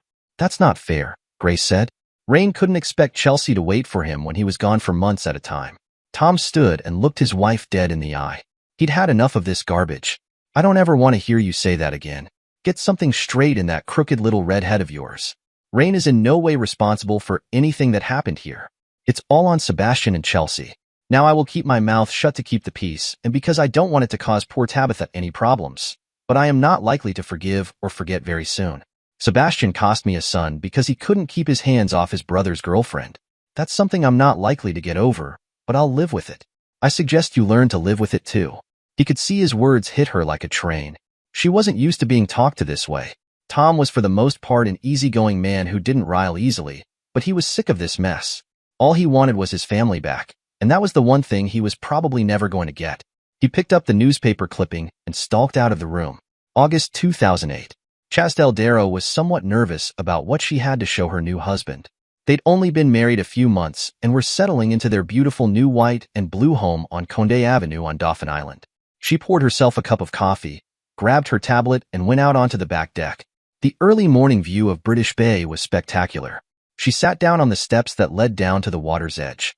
She opened the email on her tablet and read, Chasdell, you don't know us, but our names are Melissa and Shannon Darrow. We are your husbands, Rain's younger brother and sister. We have no idea how aware you may be of the events that led our brother to have no contact with our family. We, Shannon and Melissa, are very sorry about the events and are nearly as unhappy with the family as Rain probably is. We just wanted to let you know that you have at least one brother and sister-in-law out here who want to say congratulations and welcome to the family. Please send our love to our brother and let him know that we still love him and miss him. Mother sends her warmest regards as well. Shannon and Melissa Darrow. The email address was at transy.edu. She had no idea what that meant, except of course it was a university or college somewhere. Morning, Kai said as he stepped out onto the deck with his own cup of coffee. Morning, she said looking up to him. He was wearing a light blue polo shirt that matched his eyes and white cargo shorts and deck shoes. His blonde hair was getting sun streaks in it from days spent on the deck, and he'd tanned quite well. "What you readin'?" he asked. Shrugging, there was no way to break this to him easily. "Sit down here and let me show you." She patted the step next to her. He kissed the top of her head and sat down. "I got this email this morning." Taking the tablet, he read it.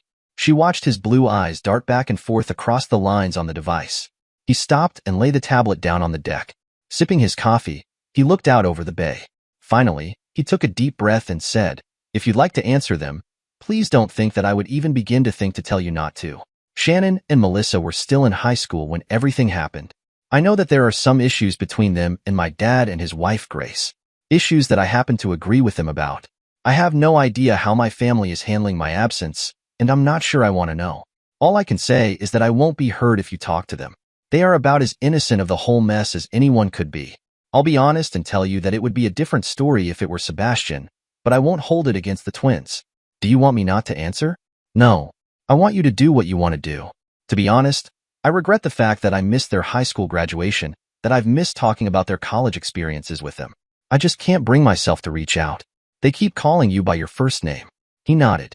I started using my middle name when I moved to Gulf City. I needed a break from my family, and doing that helped me. In some ways, those events happened to Rain, not to Kai. In some ways, Rain is dead to me. Chastel snuggled in close to her husband and laid her head on his shoulder. I understand. I would like to know at least someone in your family. If nothing else, to have something to tease you about. But, if you are in the least bit uncomfortable, I won't answer it. I'm not uncomfortable with the twins. However, please don't send them my email. I'm not ready to handle that yet. She nodded and said, "Understood." "What are your plans for the day?" he asked. "Depends on whether or not you are going into the office." He shook his head and said, "No.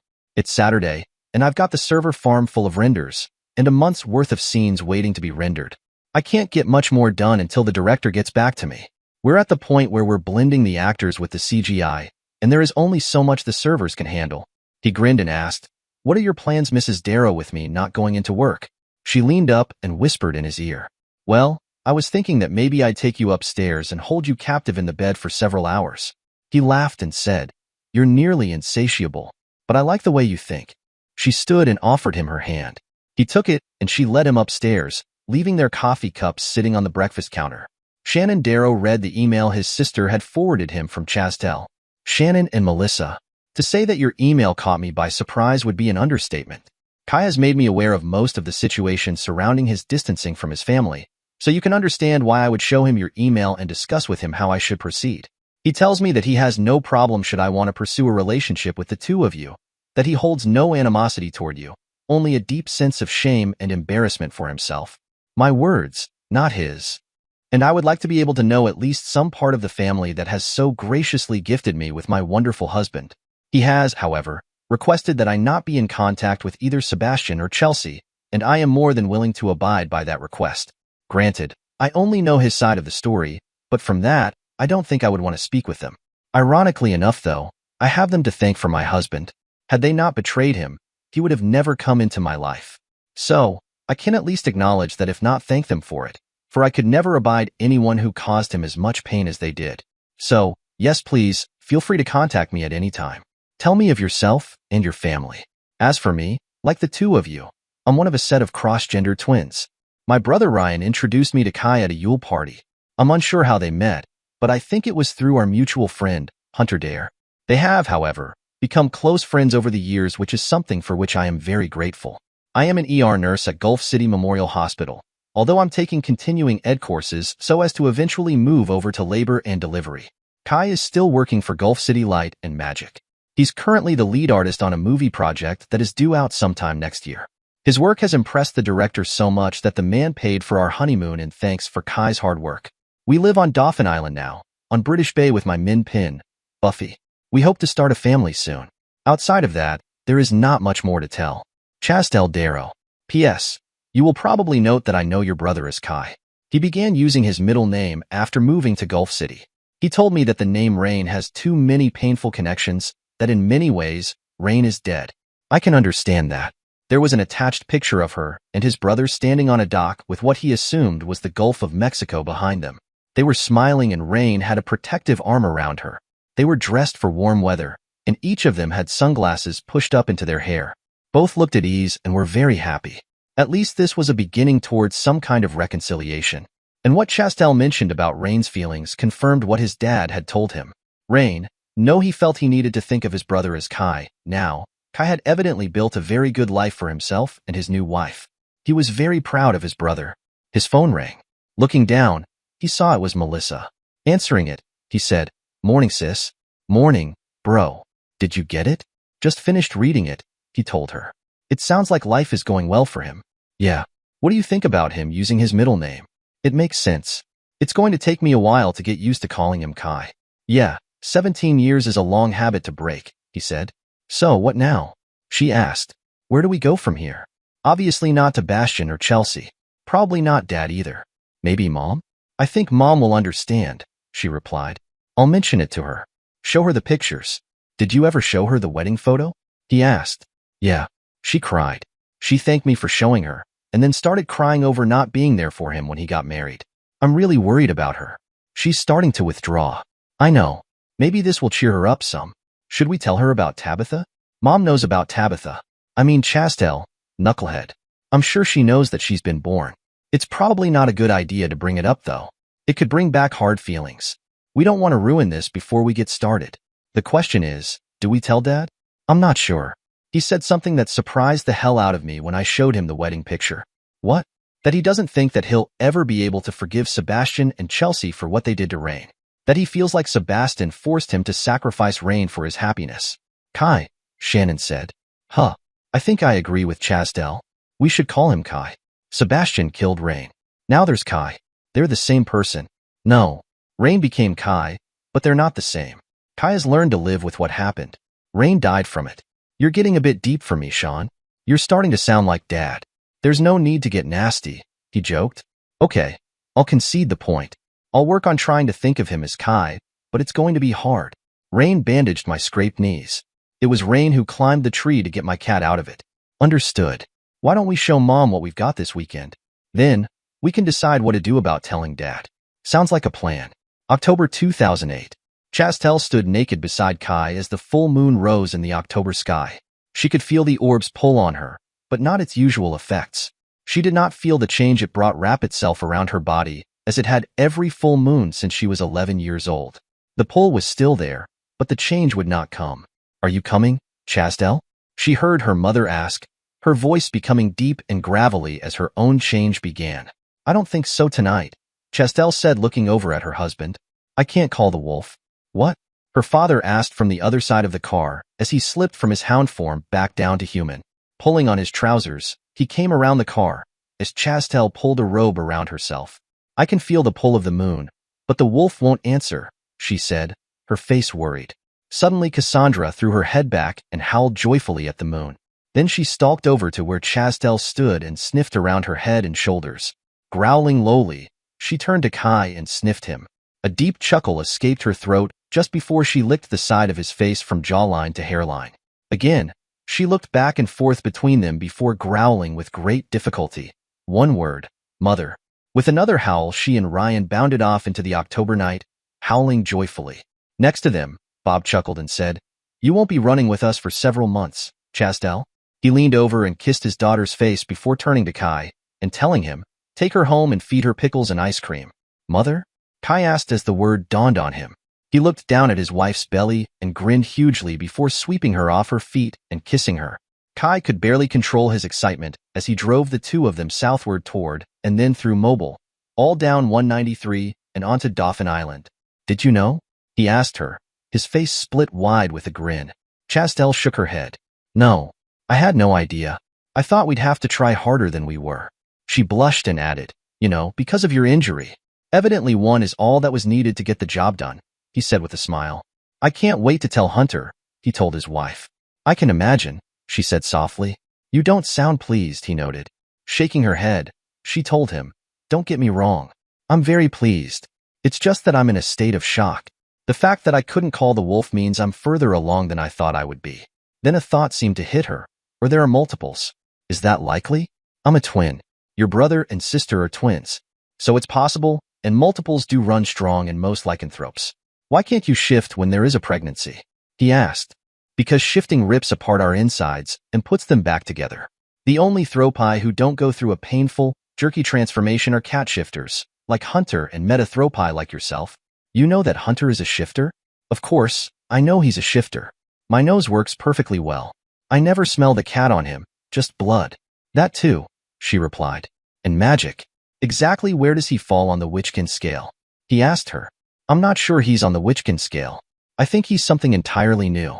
Kai just nodded his head and dropped the subject. Why don't we pick up a pregnancy test at the drugstore on the way home and confirm it? Then you can make an appointment with your doctor to confirm the confirmation? She smiled and stroked the side of his face. I'm so glad you're here with me. He nuzzled her hand with his jaw and replied, I am too. We need to talk about names. We've got a few months to figure that out, she said. And I've got to convert one of the bedrooms to a nursery and then baby-proof the house. We'll have to get another car. There's no way we can get a child seat in this thing. He indicated his Opel Speedster. One thing at a time, Kai. We've got several months. He laughed and said, I'm sorry. I'm just so happy about this. She smiled at him, loving the way he was reacting. He was all gung-ho and ready to take on the world. It was one of the things she loved about him. Finally, she said, and we need to decide whether or not to tell Shannon and Melissa. He nodded, the ardor in his eyes knocked down just a bit. I guess we need to wait until we get a doctor's confirmation. Kai, she said, softly. Yeah? It wouldn't be fair to ask them to keep this news to themselves, she said. Again, he stopped and considered what she meant. His visage shifted to a more thoughtful look. Finally, he nodded and said, tell them. If they tell the rest of my family, that's fine. I'll deal with what I must. Well, let's think about it for a while. First, we'll get the pregnancy test, and then I'll talk to my doctor and we'll look at the ultrasound and tell them then. You're brilliant. Did I ever tell you that? Once or twice, she replied. Good.